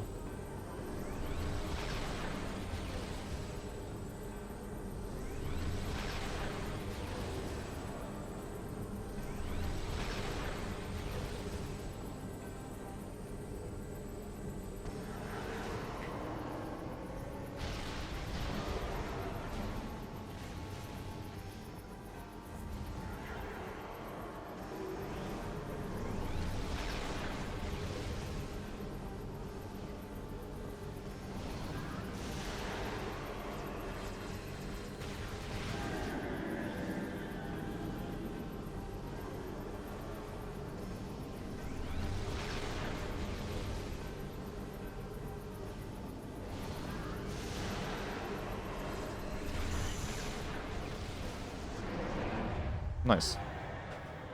Alright, I'm done. Now I can read your messages. Pretty much heard Nintendo is done with the Breath of the Wild open world style. Now just hope that they return to form with the dungeons with world progression locked behind dungeon items. Yep. Hopefully that's gonna be the case. Which Bayashi-san was the director for both the Oracle games as well as Minish Cap. He also has an extensive design experience in linear dungeon Zelda games. Yeah, hopefully he's gonna go back to that with Team. There's Zelda remaster that's gonna happen. It's a Breath of the Wild remaster. Game is 8 years old and is next in line for remaster after Skyward Sword. They might make... Okay, so Switch 2. They will for sure do a Breath of the Wild remaster / HD in some way. Upscale it and such. That feels like it will happen.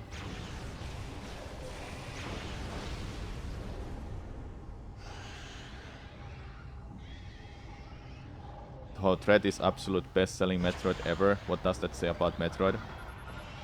Yeah, well, Metroid is still... they marketed Metroid Dread so much.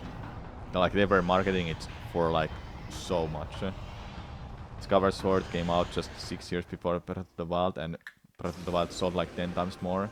Gaming didn't grow that quickly. The series itself was stagnating. stagnating. Yeah. It was niche. Depending when you were in school, sounds like you're a bit younger than you. Oh, okay. You just okay.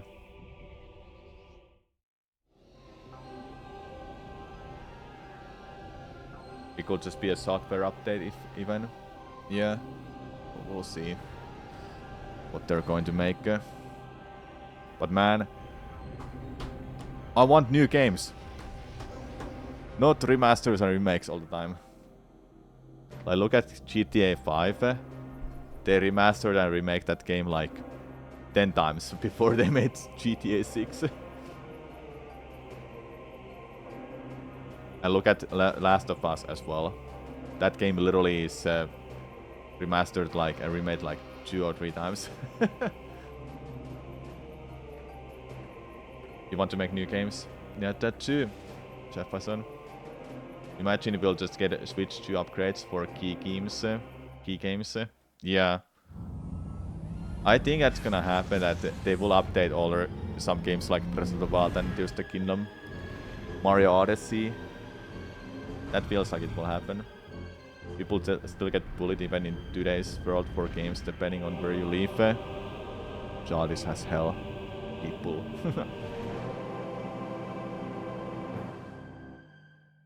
I'm gonna grab some food, be right back, enjoy the credits, then I'll... Are we doing more Goomba glitch learning today? Yes, after I've got some food. And I wanna see what's the final time for... Well, let's see, my splits for this run. Seems like I lost 2 minutes in Sanctuary Keys. Oh, well, it's over a minute. Overall, the run wasn't, like, terrible. But kinda... meh start. Okay, be right back, I'll grab some food.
Okay, I'm back. Let's see the final time. Copy. Do I have my webcam on? Hold up. Can I... Oh, hello. Hello. Hold up. Okay, good. I wanna show you something here. My friend was in Japan. And I got this. Might be hard to see. Okay. I already know what it is.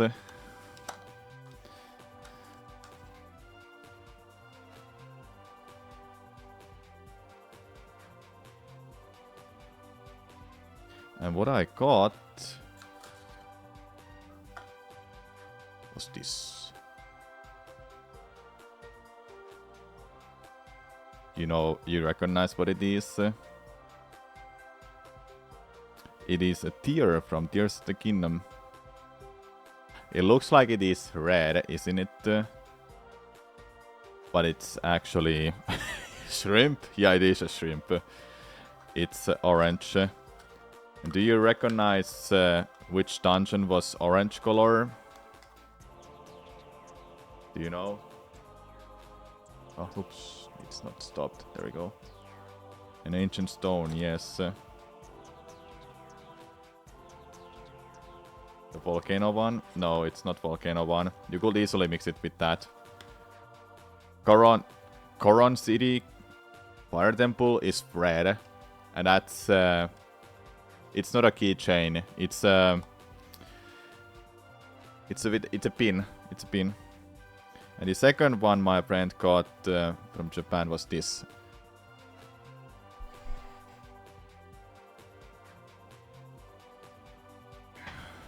I should put it on here.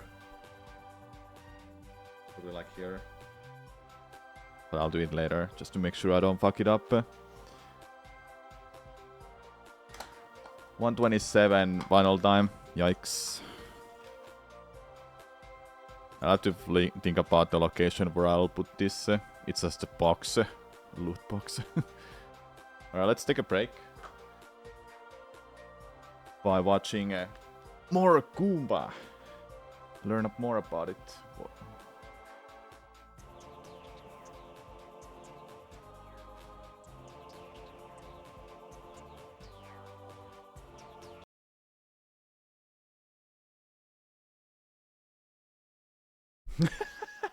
Watch this, chat. I literally put Goomba on search.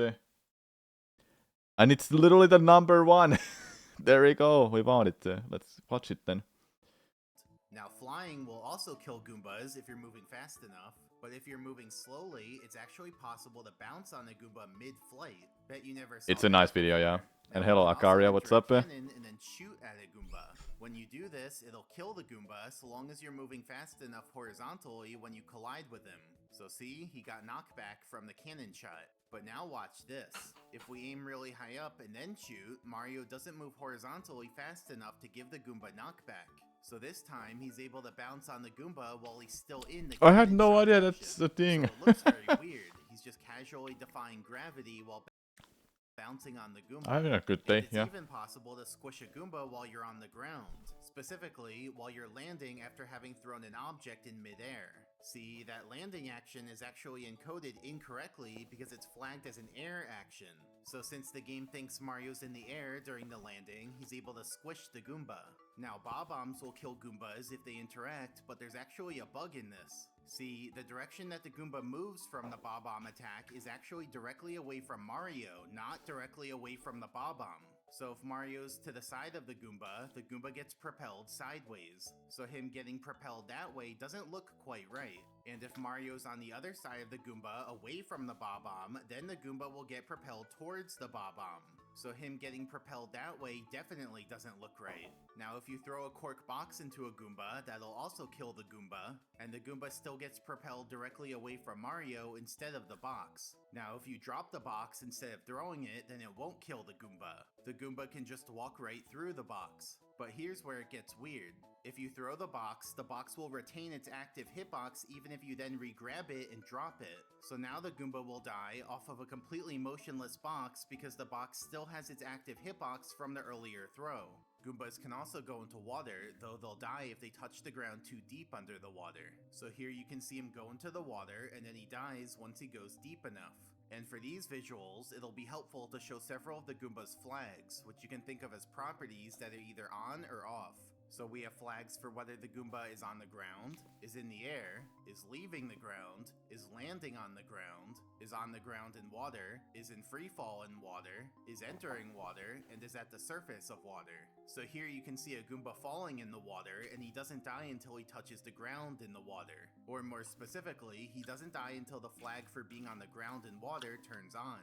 Though that flag has a bug in it. It turns on correctly when a Goomba touches the ground in water, but it doesn't turn off until the Goomba comes out of the water, even if the Goomba goes into free fall in the water. So if the Goomba touches the ground in water, the flag turns on and stays on. Then if the Goomba goes into free fall in the water, the flag is still on, so now the Goomba actually dies in midair in the water when it goes deep enough because it still thinks it's on the ground in the water. It's also possible to get a Goomba stuck in water, which happens when the Goomba does a jump while in the water. See, the jump action ends once the flag for being grounded turns on. But when a Goomba's on the ground in water, the grounded flag doesn't turn on at all. Instead, the grounded in water flag turns on. So the Goomba just remains in the jumping action, waiting for a flag to turn on that never will. And if the Goomba jumps right outside of the water, he can enter a state where he repeatedly oscillates in and out of the water. More specifically, the Goomba's oscillating between 3 different states. First, he's in freefall and falls through the ground into the water. Second, he's in water below the ground, so he snaps up onto the ground. And third, he thinks he's on the ground in the water, but he's actually above the water. So he exits the water and goes back into freefall. And that just repeats. He cycles through those 3 states for forever. So it looks pretty weird, and this can just happen on its own with no intervention from the player. And also, listen to the sound it makes.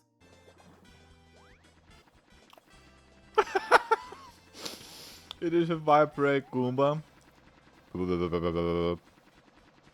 Goombas die instantly if they're ever above lava. Not when they fall into lava and touch it, but just going anywhere above it. Now these Goombas are right next to lava. So if one of these Goombas ever falls off, like by getting pushed by another Goomba, you'll see it die instantly. This can also happen from the Goomba jumping next to the ledge and bouncing over, and Goombas can also fall off the edge while running downhill. So here the Goomba runs downhill and falls off above this gap, causing him to die. Even if you punch a Goomba, it'll still die instantly once it goes above the lava. Oh, that's why they die like that. It'll look like the punch killed the Goomba on the spot. And we can even bounce on it on the frame that it dies from the lava. So we bounce up, but we don't see the Goomba get squished. Like, bouncing 1 frame earlier results in the Goomba getting squished and he falls onto the lava. And trying to bounce 1 frame later results in missing the Goomba entirely. But on that 1 frame, you can bounce on the Goomba and it doesn't get squished. Remember these 2 Goombas who walked really far away from their Goomba spawner? Well, watch this. I can bounce on one of them on the exact frame that I unload them from going far away from the Goomba spawner. So I bounce up, but we don't see the Goomba get squished. And then if I go back to the Goomba spawner, you can see that the Goomba I bounced on doesn't respawn. Like, we had 2 Goombas before, but now it's just 1. So the Goomba's dead, but we never actually saw him die. And we never even got a chance to get his coin. Now remember how I said attacking a huge Goomba just makes the Goomba bounce up instead of actually killing it? Well, that's not exactly true. See, if you attack a huge Goomba that belongs to a triplet, it actually still notifies the Goomba spawner that it died, due to an oversight in the code. So now, if I go far away to unload the Goombas and then come back to reload the Goombas, the one that I attacked doesn't respawn.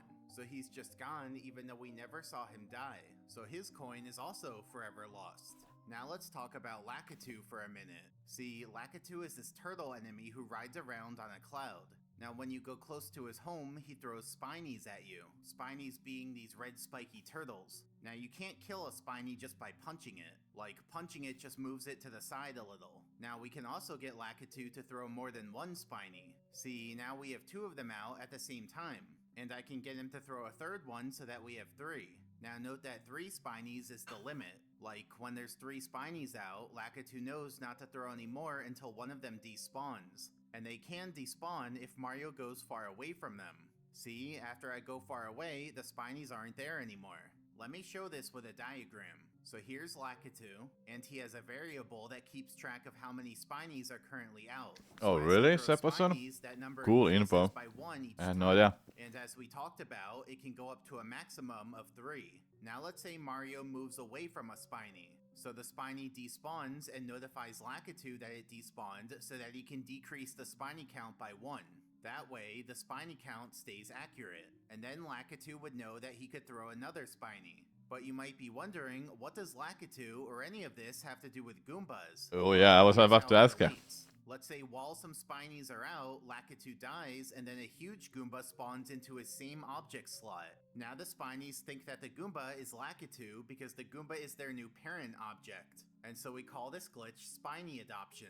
Now, the Goomba doesn't keep track of the Spiny count, but it does have a variable in that same spot that keeps track of its size. For this variable, 0 means medium-sized, 1 means huge, and 2 means tiny. Since this Goomba is huge, his variable would be 1 because Spiny 1 means huge. adaptation. Now let's say a Spiny despawns. This time, it notifies the Goomba to decrease that same variable by 1. Which ultimately causes the huge Goomba to think that it's a medium-sized Goomba, since a size of 0 means medium. So let me show what this looks like in the game. So I get Lakitu to throw a Spiny, kill Lakitu, spawn a huge Goomba into Lakitu's object slot, and then move away from the Spiny so that the Spiny despawns and notifies the huge Goomba. Now the huge Goomba thinks it's medium-sized, so I can kill it with a punch. Wow, So really? remember, normally punches just make huge Goombas jump up. But this time it actually kills him. And I should clarify, even though his size variable is medium now, he still looks huge and has many huge properties, because those properties were set when he initialized and they don't change afterwards. So it's only a few properties that reflect his That's new medium goofy. size, like his reaction to a punch. How does anyone want this kind of stuff anyway? We can also kill the huge Goomba with a different attack so that he gets vertical knockback and dies in midair. Note that getting knockback from the Goomba still results in losing 2 health, so that property didn't change. Bouncing on the Goomba results in 1 yellow coin, which is also normal. But now, ground pounding him also results in a yellow coin instead of a blue coin. So that property is different. So we just saw how 1 Spiny despawning will decrease the Goomba's size variable from 1 to 0. But if a second Spiny despawns, then the variable goes to -1. And if a third Spiny despawns, then the variable goes to -2. But sadly, these negative sizes don't really do anything interesting. See, when the game checks the Goomba's size variable, it just checks whether the value is even or odd. So a Goomba size of -1 counts as huge because it's odd like 1, and a size of -2 counts as medium because it's even like 0. So here, I despawn 2 Spinies, causing the Goomba size to go from 1 to -1. That's still an odd number though, so the Goomba behaves exactly as a huge Goomba would. So basically, nothing is different at all, he still acts as he normally would. And then here, I despawn 3 Spinies, causing the Goomba size to go from 1 to -2. Now it's an even number, so the Goomba behaves like a medium Goomba, just like we saw earlier when we just despawned 1 Spiny. And now watch this. I kill a Goomba and his coin ends up on the upper floor. So then I go up there to collect the coin, but it doesn't work. The coin What? just won't let me collect it. So what's going on here? Well, let me explain.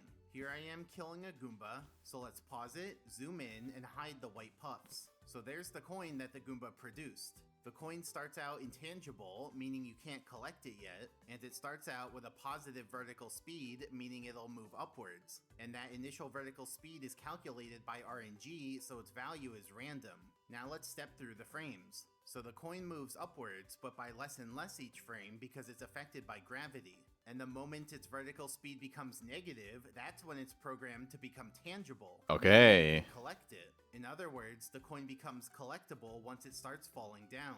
So here's a side view of a coin. This coin goes up, but not enough to reach the upper floor. And then once it starts falling down, it becomes tangible. So if a coin doesn't reach the upper floor, it works fine. Now remember, when you kick a Goomba, it dies in midair, meaning its coin starts out higher up. So here's a coin that starts higher up. This coin goes up, clips onto the floor, goes above the floor, then falls down and becomes tangible. So if a coin goes up high enough to go above the upper floor, it also works fine. But now watch this. This coin goes up and clips onto the floor at the peak of its trajectory. Yeah. So at no point was it falling down, meaning it never becomes tangible. Yep, In other that's words, what I a thought. coin that just barely clips onto the upper floor will stay intangible. So that's what's going on. The coin just barely clips onto the next floor. Not too low, not too high, but just right. And that results in a coin that's impossible to collect since it never fell down and became tangible. And because the coin's vertical speed is determined by RNG, it's just random whether this will happen or not.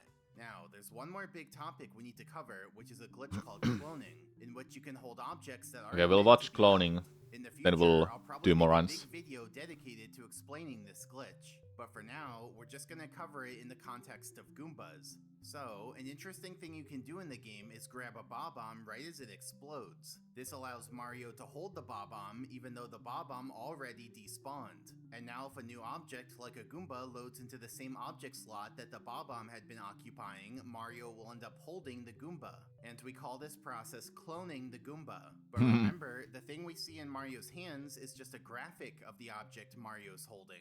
The actual Goomba he's holding is still walking around like normal. But then if we throw the object, the real Goomba teleports over here. Though the Goomba will now be in a broken Hold up, I'm state putting on a since webcam Goombas for were a never second. programmed to be thrown. And we call this a Goomba clone. Now since Goomba clones are in a broken state, they don't walk around or even fall down from gravity. They just remain frozen in their current state. So if you release a Goomba clone while the Goomba's blinking, the Goomba clone stays blinking. If you release a Goomba clone while that's the good. Goomba's running, Okay. the Goomba clone I know what I'll stays do that running. with that next And if you release later. a Goomba clone while the Goomba's getting squished, the Goomba clone stays squished. But the Goomba clone technically isn't stuck in place because other Goombas can still push the Goomba clone around. See, he pushed him a little bit. And Goomba clones actually still obey their draw distance. So I release a Goomba clone and then go far away. And once I go outside of his draw distance, he becomes inactive and disappears. And if I go back inside his draw distance, he becomes active again and reappears. Now interestingly, you can still interact with the Goomba clone one time and then never again.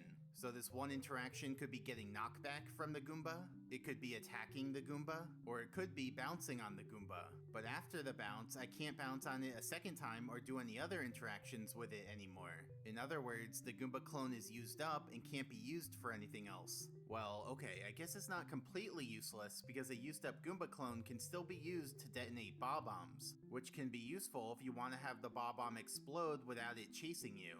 One issue though is that normally when you release a Goomba clone, you'll get knockback from it instantly, and that uses up the Goomba clone, so then we can't bounce on it. But there are a few ways to release a Goomba clone without using it up instantly. We can release it while falling really fast, because the fall moves Mario out of the Goomba clone's hitbox. We can release it while ledge grabbing, because the ledge grab moves Mario away from the Goomba clone's hitbox. We can release it by doing a rollout, because that releases the Goomba clone a bit farther away. We can release it while being inside of another Goomba's hitbox, because that protects us from interacting with the Goomba clone. And we can release it as a result of receiving knockback, like from another Goomba, because then Mario's intangible for a moment, and so he avoids interacting with the Goomba clone.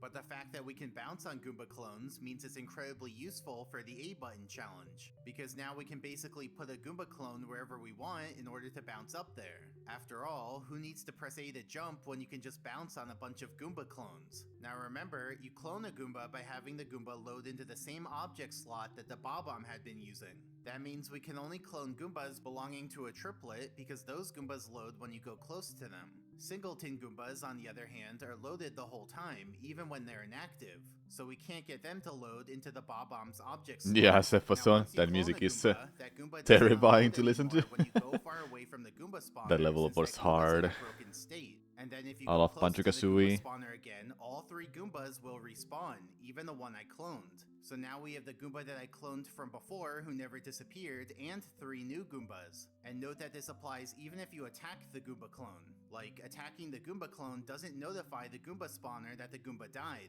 So now if I go far away and come back, all 3 Goombas still respawn. And so you can put a bunch of Goomba clones down without detracting from the original Goombas, and then bounce on all of them. You can even clone the Mystery Goomba because he belongs to a triplet. Then we can release him and bounce on him. But he's not technically dead because he'd respawn if we went away and came back. Plus, this doesn't let us collect his coin. But it is cool that we finally get to see him up close. I'll get you one day, Mystery Goomba. I don't know when, but one day. Clone a huge Goomba. He'll get it one day. There's no Bob-ombs here, so instead I use Chuckya. So I grab Chuckya and bring him all the way up the mountain.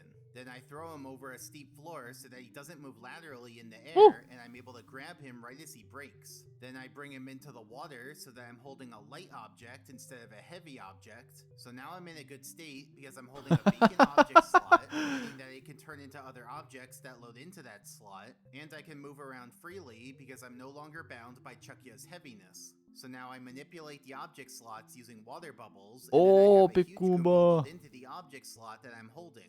And voila, I've cloned a huge Goomba, who basically behaves exactly the same as a regular Goomba clone. But note that you can't clone a tiny Goomba because there's no tiny Goomba spawners, and there's no grabbable objects in this area. Now, one limitation of Goomba cloning... Okay, yeah. Good enough. Good enough.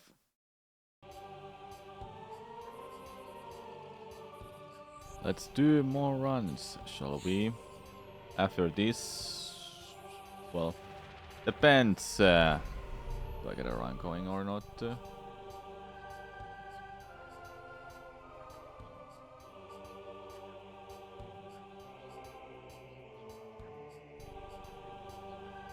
One day, Mystery Goomba. One day I'll get you.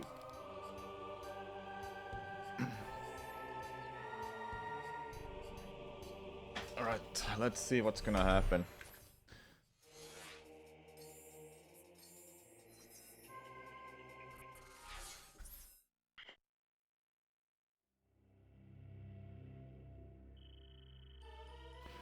Thank you, Axe Hydro, for Prime Gaming sub. I truly appreciate it.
Nice.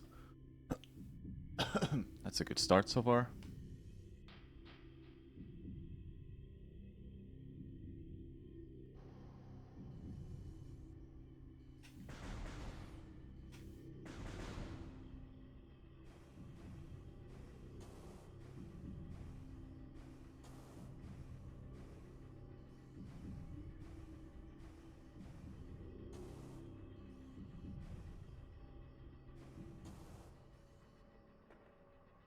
Doing more runs like this will make me better at the game. But I also have some content ideas for this game that I wanna do.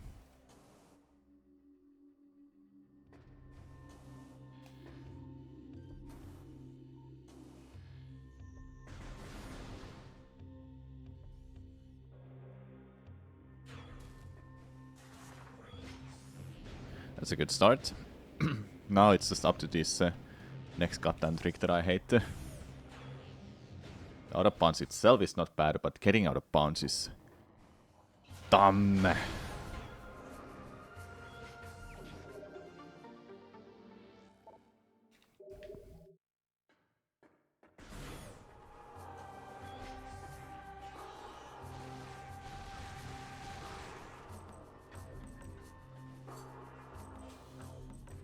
Woo!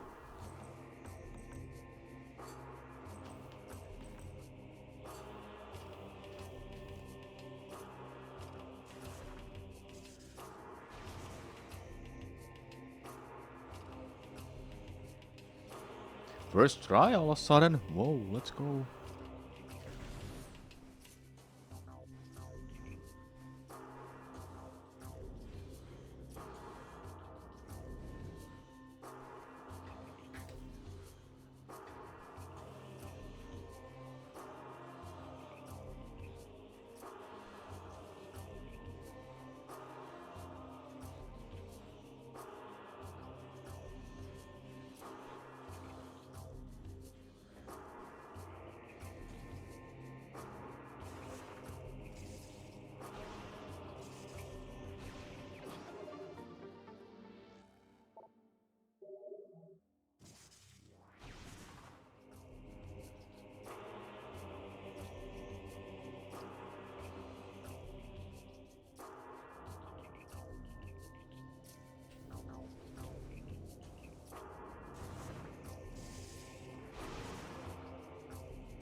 God damn it. Almost got it.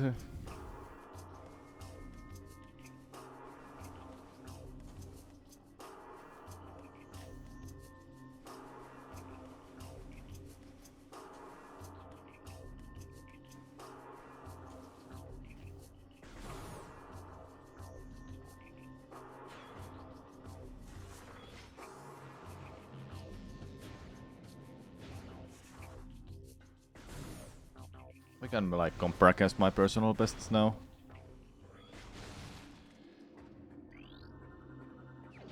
Looks like I'm doing well.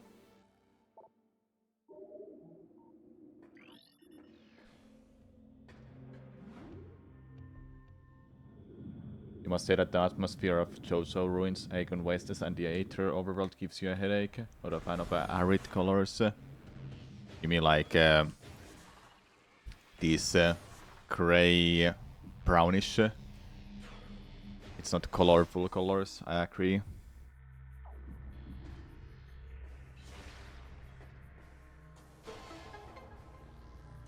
They're fun. But I do like other worlds a lot more. Or areas, I mean. Than these.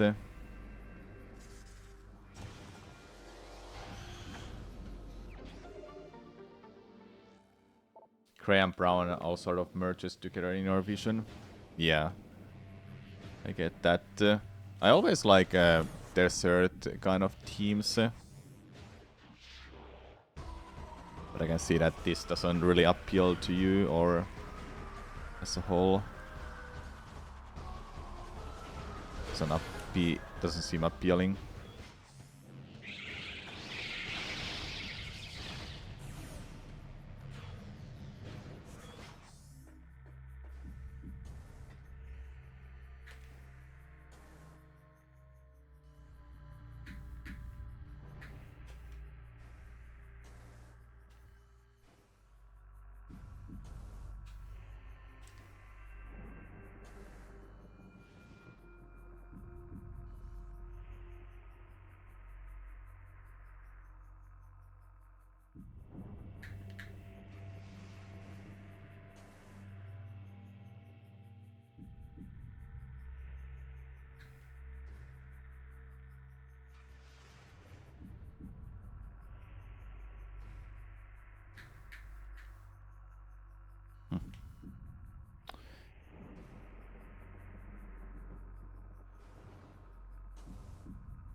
god.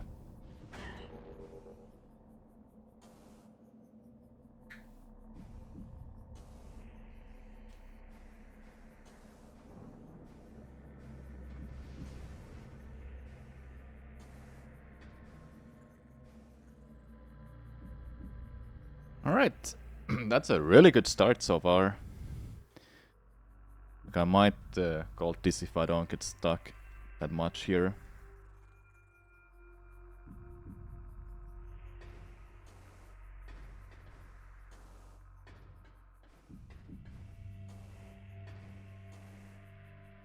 Nice.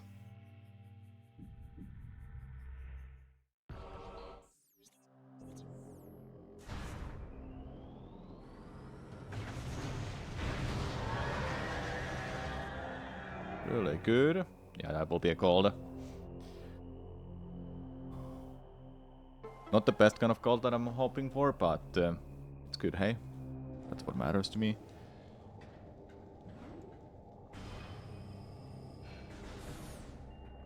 I can definitely beat this by like 20 more seconds or so.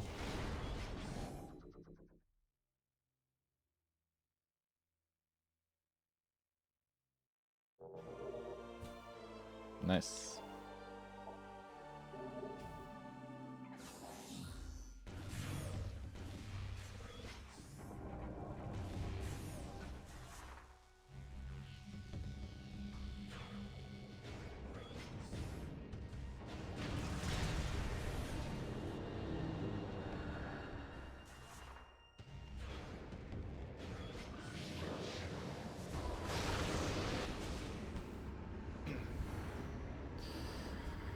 I don't think I'm doing that badly with the game. There's just a couple of these that I should look into, that how do I do them. One being, two of those being the out of bounds sections that I have to be in a different room, then morph and it clips me out of bounds. I need to practice those, then I think I'll be like fine with this game.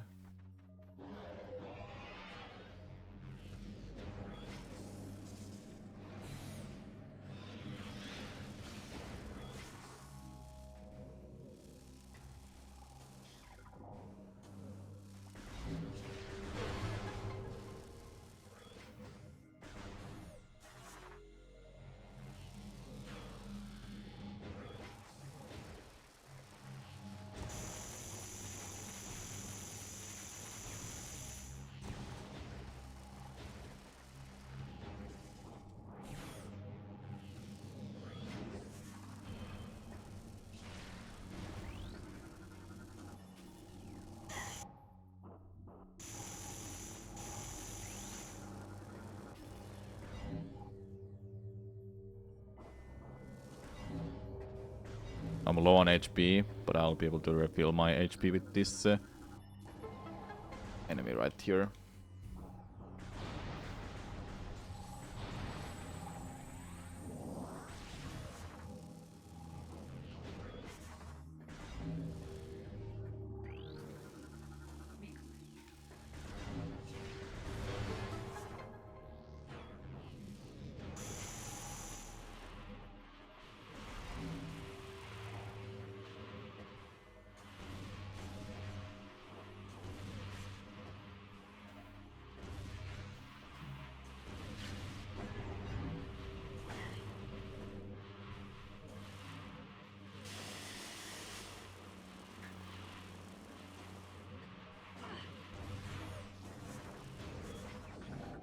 It was gonna be a call if I didn't fuck up that ending.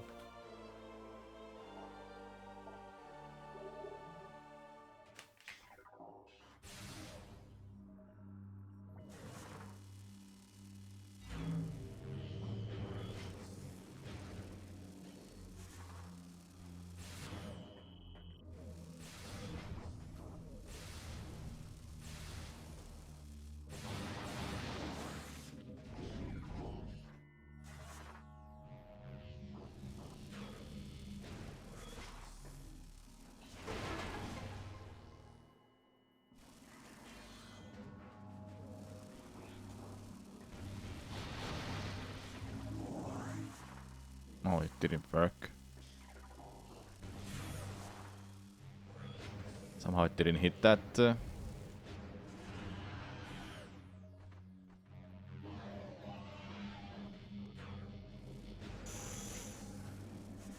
No! Wrong part. I don't know why, but I really wanna play Prime 3. Man, that game is not bad at all. Ah, man. Playing Prime 2 makes me want to play Prime 3.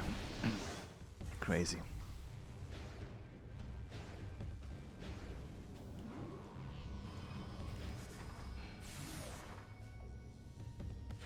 Prime 3 doesn't have that many sequence breaks. There are a few things.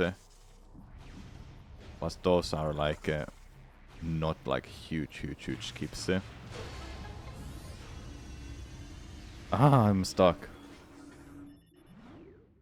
Then play Prime 3 will make you want to play Prime 4. I know, right? I know. That will happen.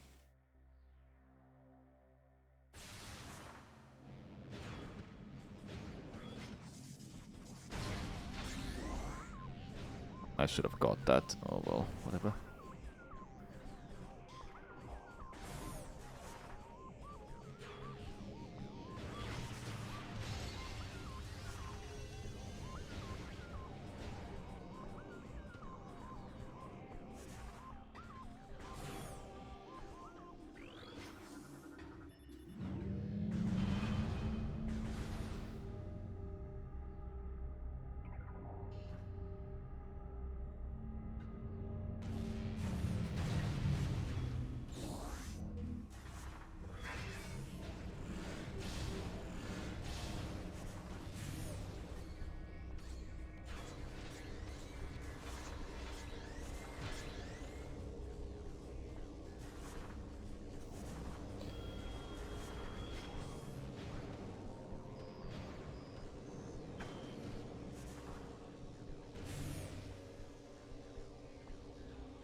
Why it doesn't work?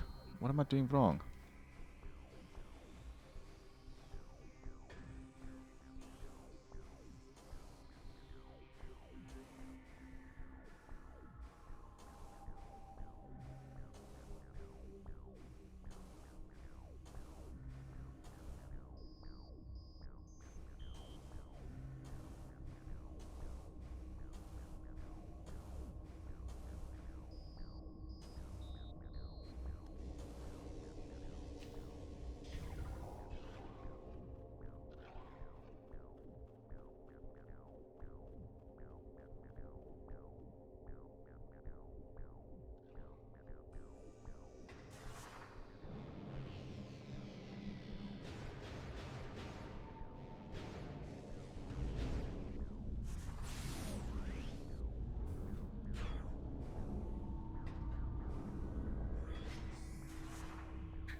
Okay, that somehow made it to the other side.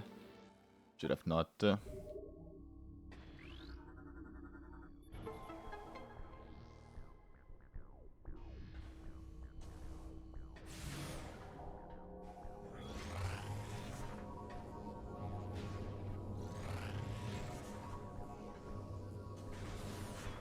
Alright, let's see how many times I'll fail this now.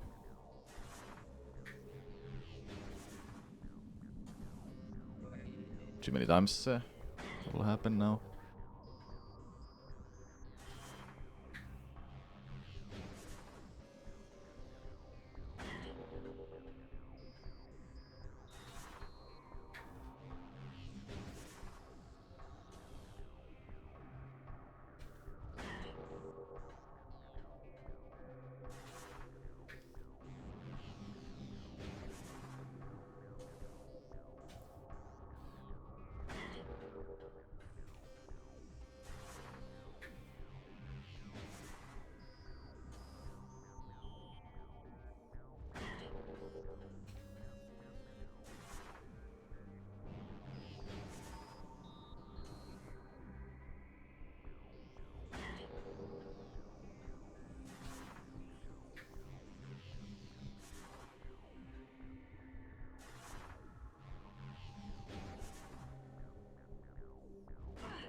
It doesn't jump when I'm doing it late. There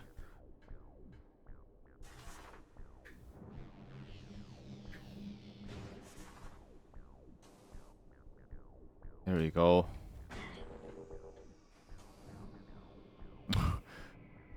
Why you lost height there?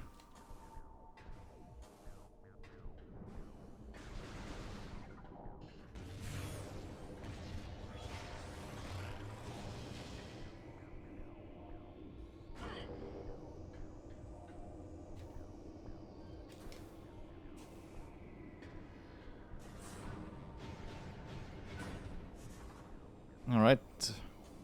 Got that part done and I'm 2 minutes behind pretty much.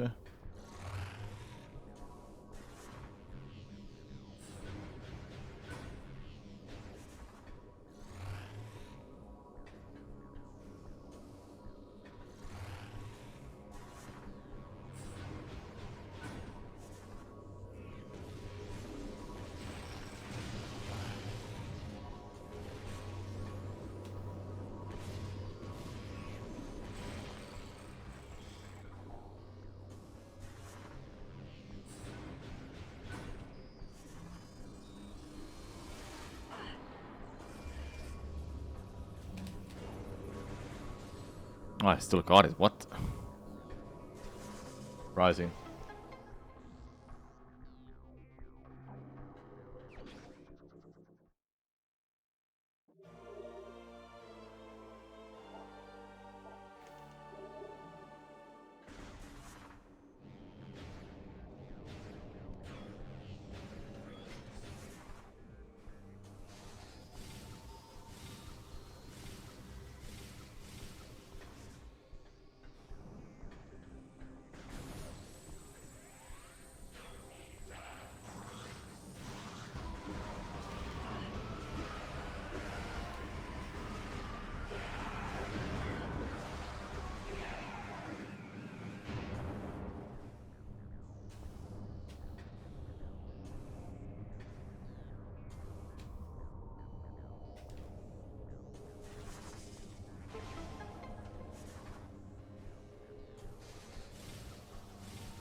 I didn't get missiles there.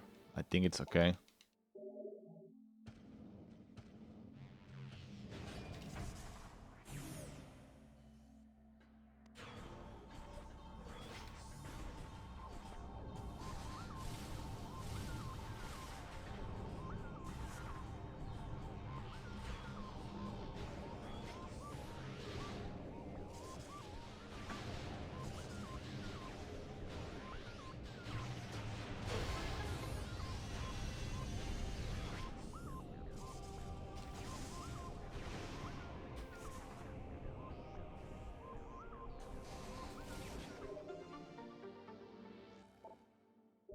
What we called this again?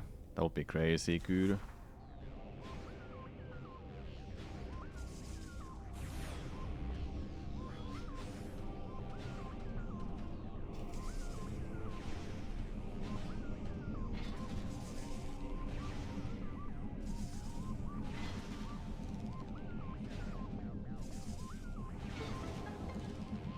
Good thing I didn't miss the cycle.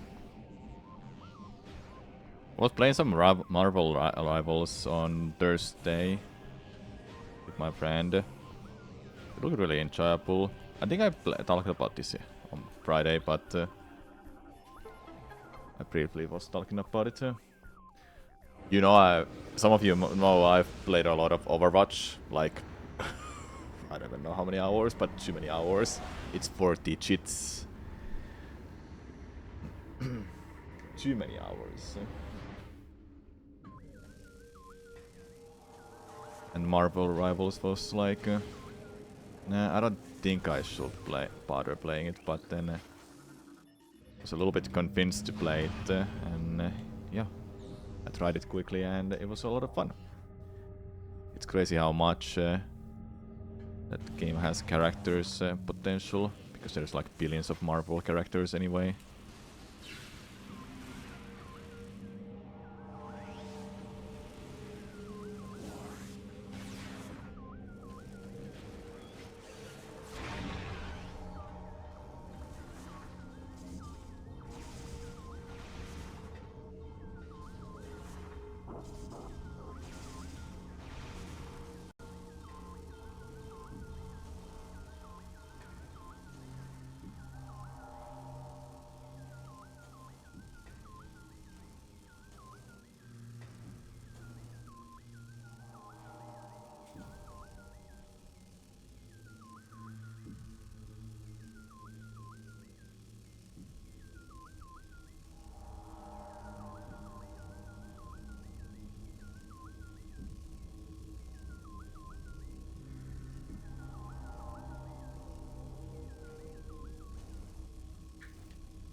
that quick Morphos.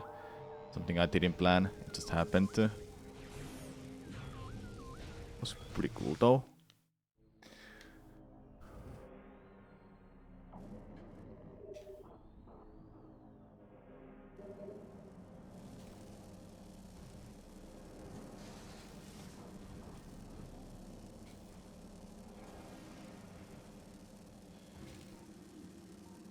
Oh, well, run is over. I didn't get a scan there, god damn it. I don't know what I wanna do another one.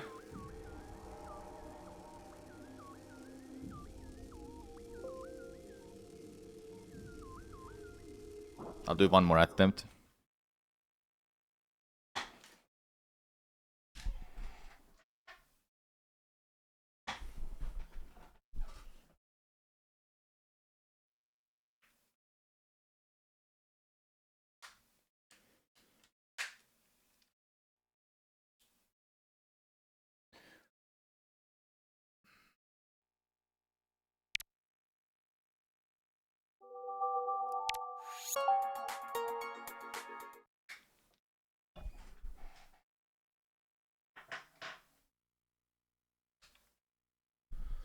I wish this wouldn't do that. Quit out all the way to the... or put out all the way to the Wii menu, but it does.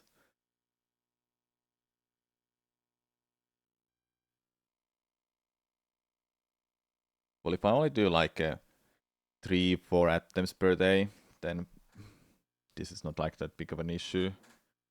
I wouldn't have to do this if I had American version, because that would force progressive scan no matter what easily.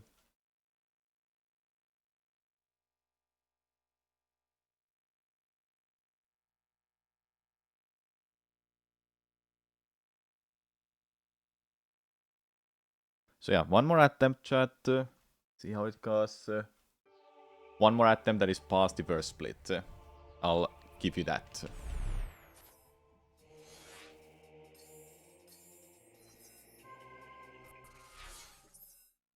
I just need to practice those mistakes that I've been doing this run. I need to actually write those down quickly. Write those down before I forget them.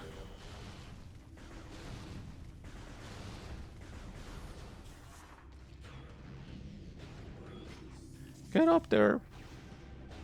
I need to plan out next week's streams. I'm thinking the next week I will stream like 4 times.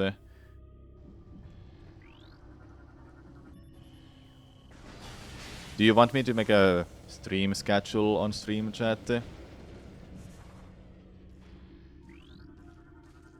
How do you feel about that?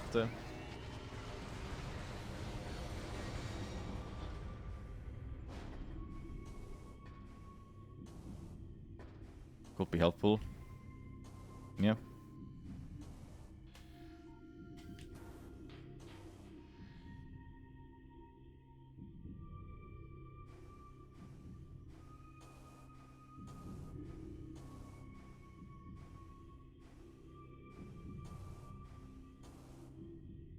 Okay, good start so far.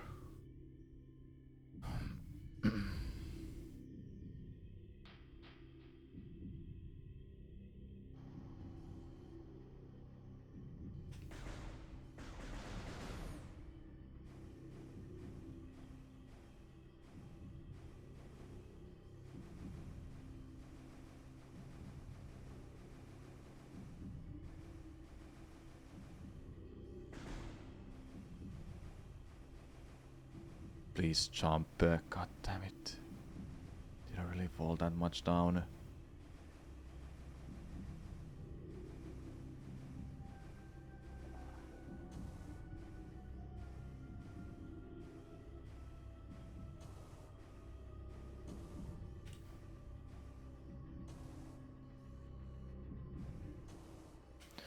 Unfortunate mistake.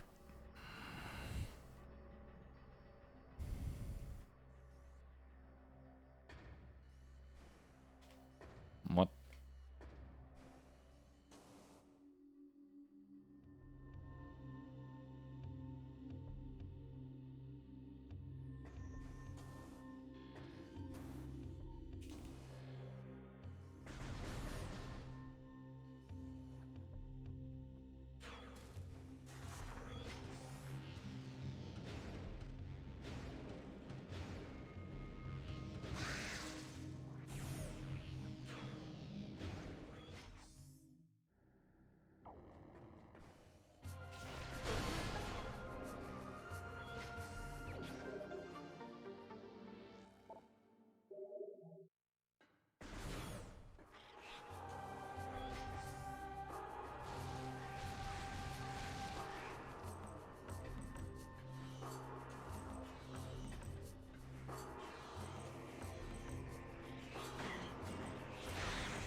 No, really, dude?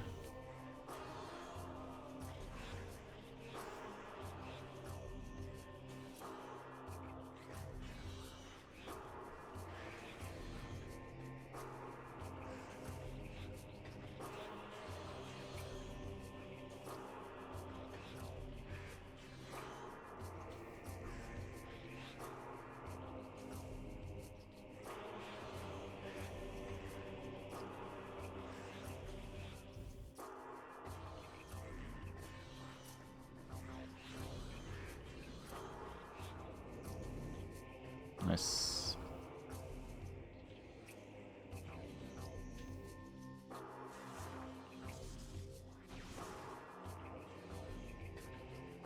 I'm inside it, this whoopsie. Well, I got here now. Alright, well.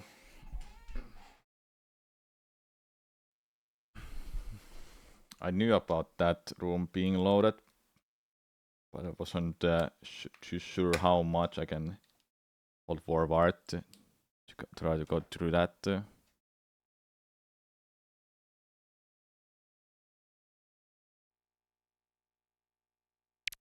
Alright, last attempt for sure. No, even if I cannot get to Aegon Wastes.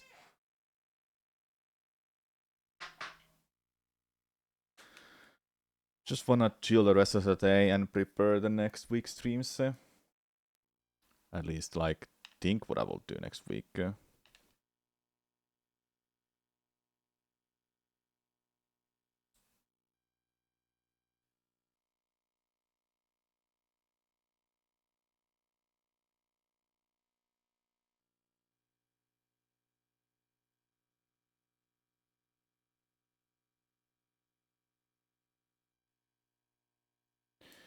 Okay, let me put that thing on a screen quickly.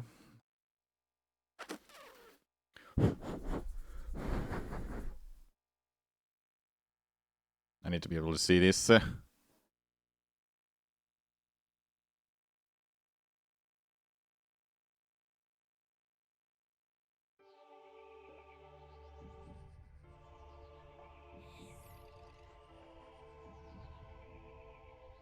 Perfect.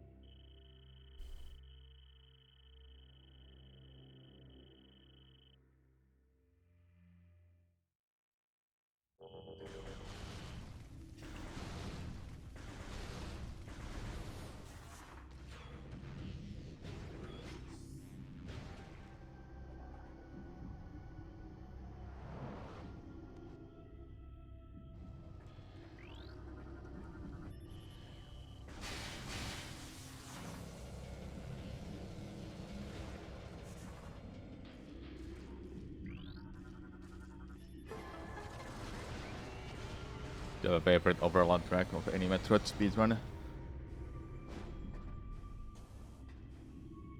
What do you mean by favorite trick? Oops, favorite trick. Let me think. I think I do like Quadraxis skip a lot. I have to think if there's anything in Prime 1.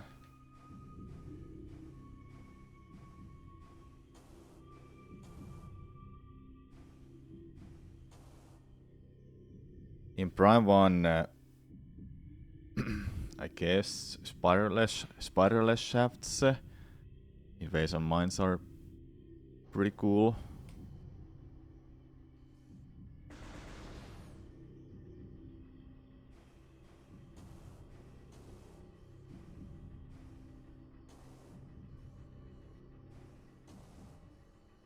Spiraless shaft in Phase Mines are pretty cool. They're really hard as well. Then in this game, doing Quadraxis skip. Oops. Please.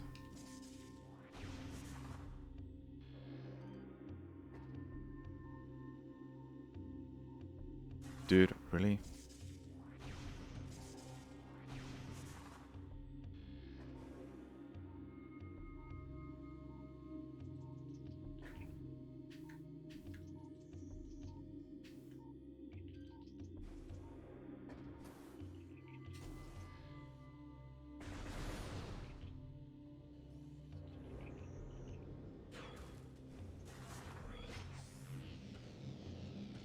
Try to think if there's anything else I like to do in Prime 1 as well.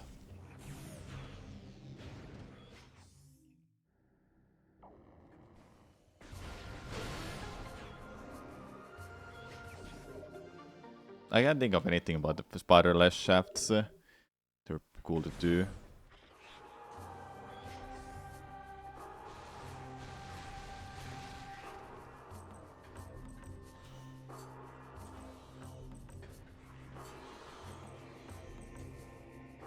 Doing oh yeah.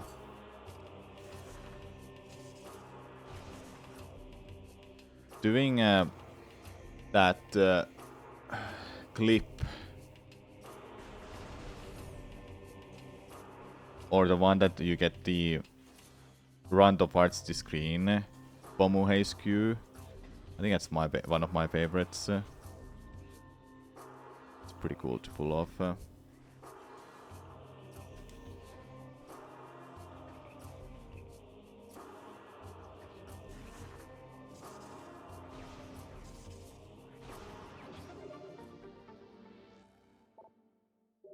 I'm not able to show what it is because it's been a while I've done that. But there were some really cool tricks in Metroid Dread. Wish I ran that game more, but I ran it so much when it was released that I kind of burned out from it.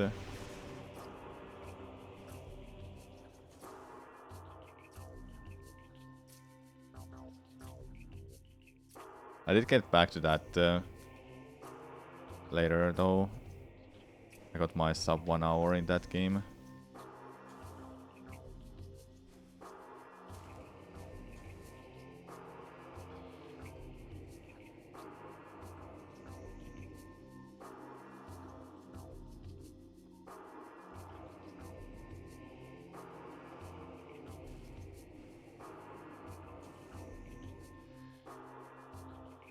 Is that good?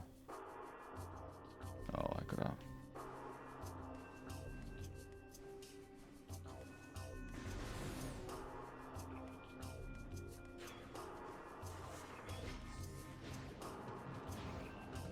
Had to make sure I get that. It wasn't too bad.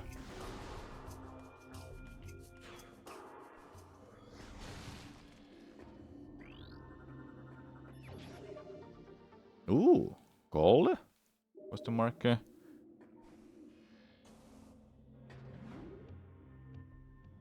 Nah, close. Almost though. But yeah, there's like so many tricks in these games that it's actually hard to pick one. That's why I would say for Prime 1, Spiderless Shaft. For this game, Quatraxis Skip. For Metroid Dread, doing those cool tricks with the speed booster and clipping through crowd or so.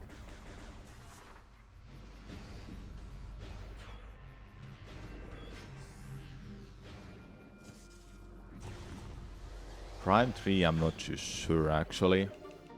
Just can't think of anything. Because it doesn't have that many sequence breaks. It has a couple of them, but it's not like huge game breaking glitches. Compared to like Prime 2 that is just broken as hell. You skip like half of the bosses of the game.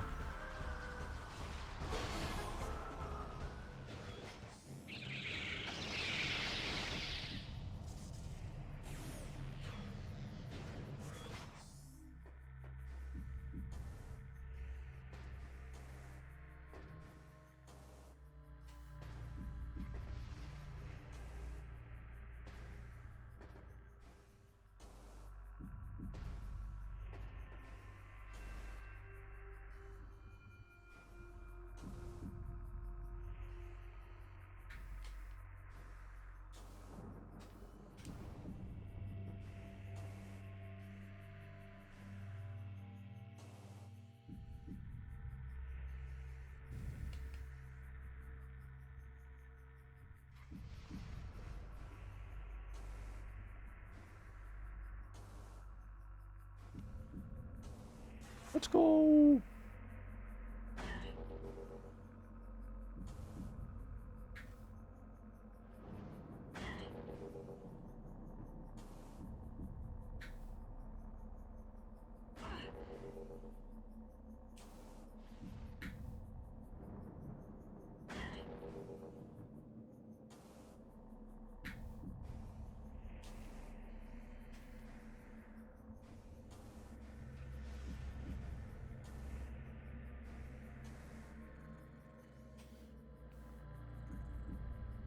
It's been really good so far, I must say.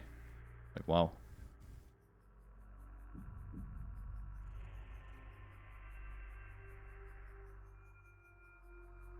And straight to the loading zone. Let's go.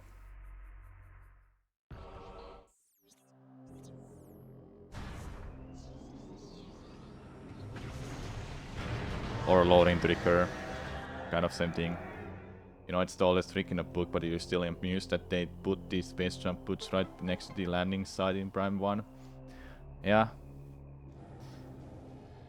And they tried to fix it for Prime Remastered that you cannot get there, but they still didn't get it to work properly. Nice gold, let's go. Now that's more like it.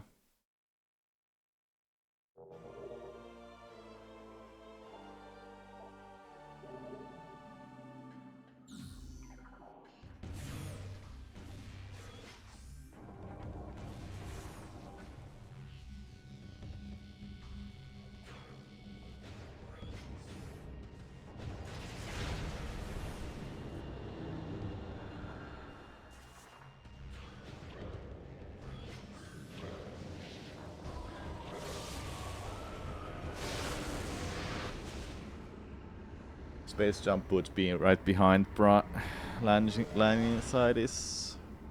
I don't know, I guess they just wanted to do with the Metroidvania design that you still visit places that you've gone to. And after you get the boost ball, you're like kind of forced to go there. Because you have no other places to go to. Lobby Spitchel. Hope runners are doing well. Well, I finished the run earlier.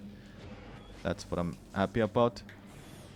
Other than that, it's not been like too many of a great runs today, but I'm having fun, and that's what matters.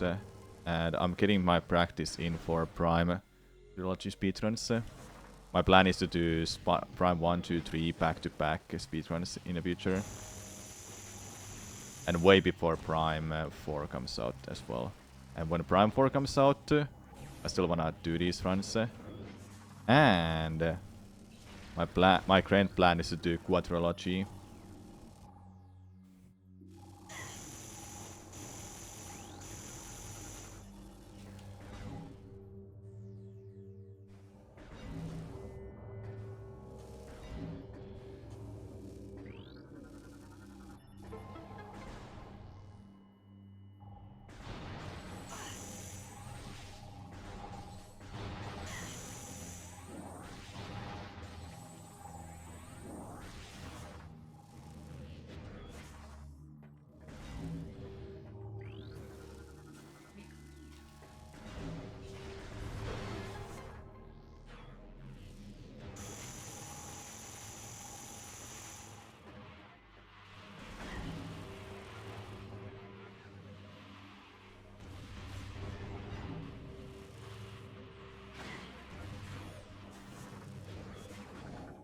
Nice. Almost gold. And then you're submitting a Metroid series full sequential run for GDQ. If that ever gets accepted, that will be a miracle.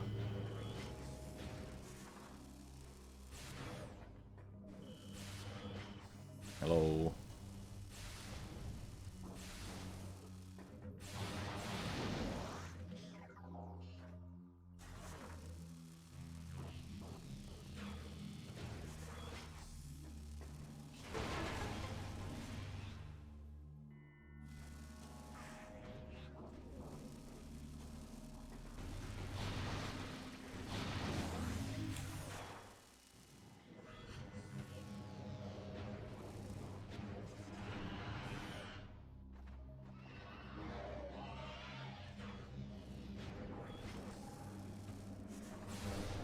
Nice. If they are low 8-hour Final Fantasy runs, I don't see why not.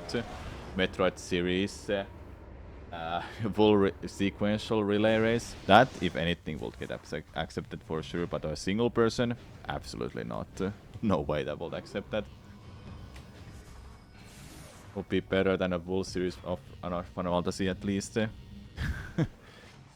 Well, I guess so.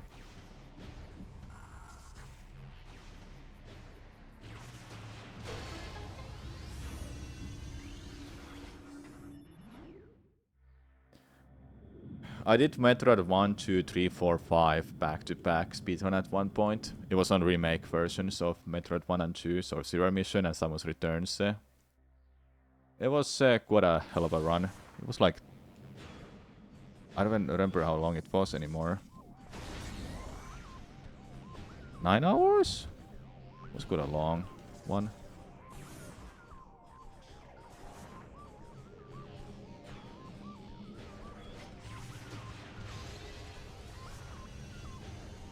Stuff like that is like... It's like fun to do those. But then you have to practice for those, and I don't have time for it now. That's why I have a Metroid 1, 2, 3 right now that I'll be doing. And we're back at hour 24 of Samurai Man's Metroid series run. Where we're starting Metroid Prime 3. Yes. Just like that. Oh my god, really don't do that.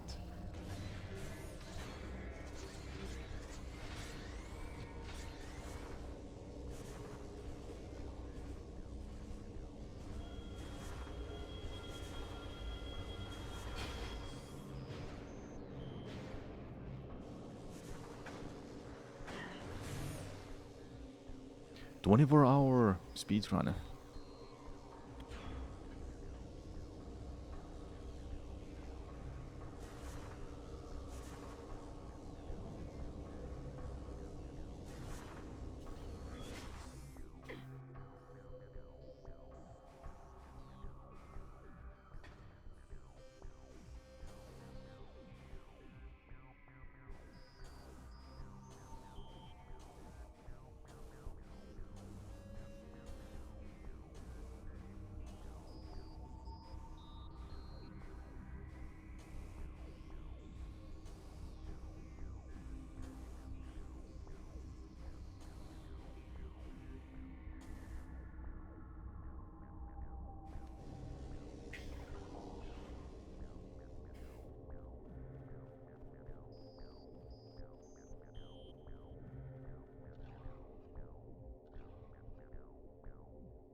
That was kinda terrible. Roll jump is one that I have to practice. I need to know the timing for it. Somehow I just forgot the timing completely. How to do this.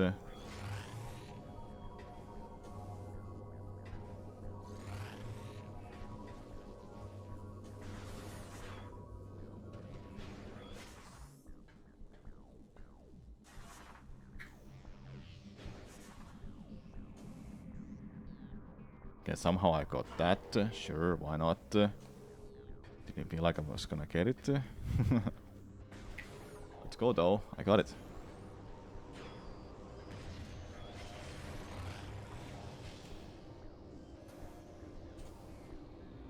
Oh, I messed up that.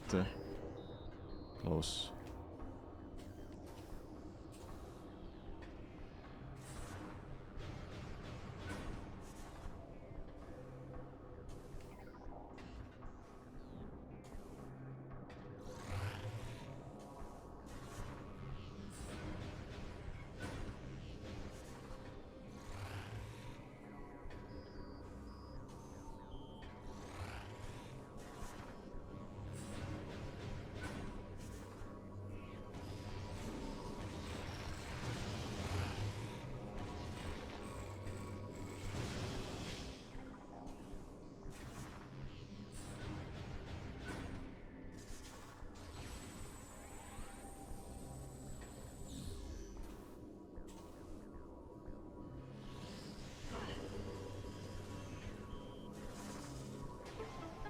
I'm still ahead somehow. If you had to have a Metroid enemy as a pet, which one you would want? I don't know.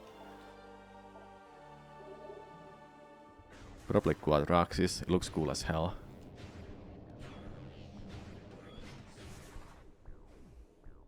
As long as it behaves and doesn't destroy everything. What about you, chat? Which Metroid pet you want to have as a pet?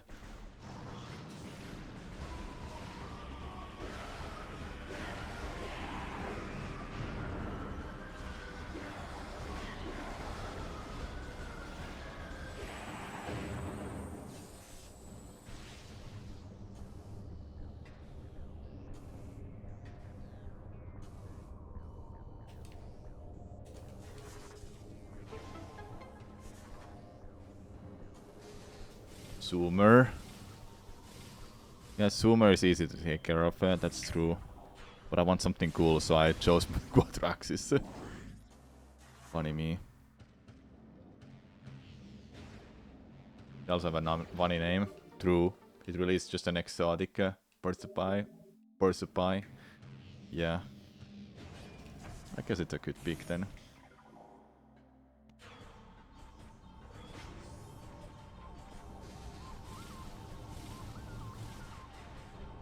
Dark Samus? And then Dark Quadraxis? Yes. The whole freaking thing.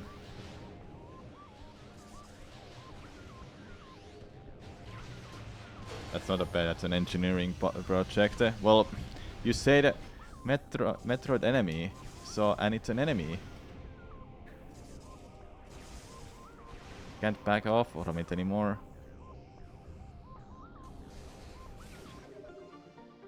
But if I had to choose another one that is not Quadraxis, then in that case...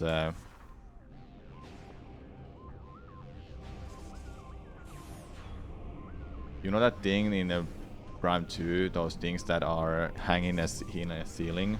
Maybe that, I don't know. That's a funny question.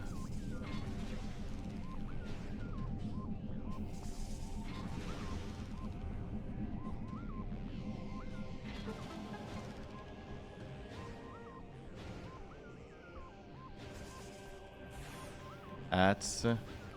If you subscribe, you won't get any ads. Or if you go turbo, then at least you shouldn't get any ads either. Maybe one of those giant fireflies from Prime 1. Yeah, a firefly will be cool. Anything will be cool.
Are you kidding me with this? I'm dead anyway.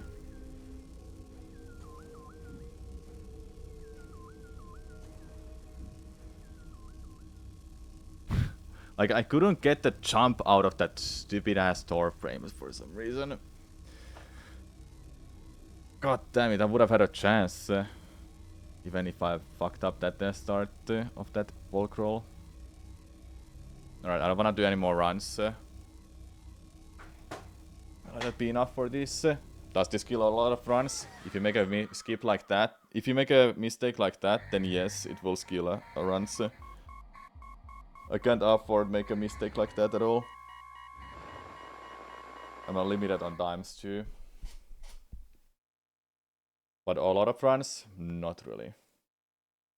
Most of my runs die in early game or, well, this technically yes, if I go for fast strats and I don't save beforehand. But I think that's it for me today, everyone. I'll go figure out next week's streams.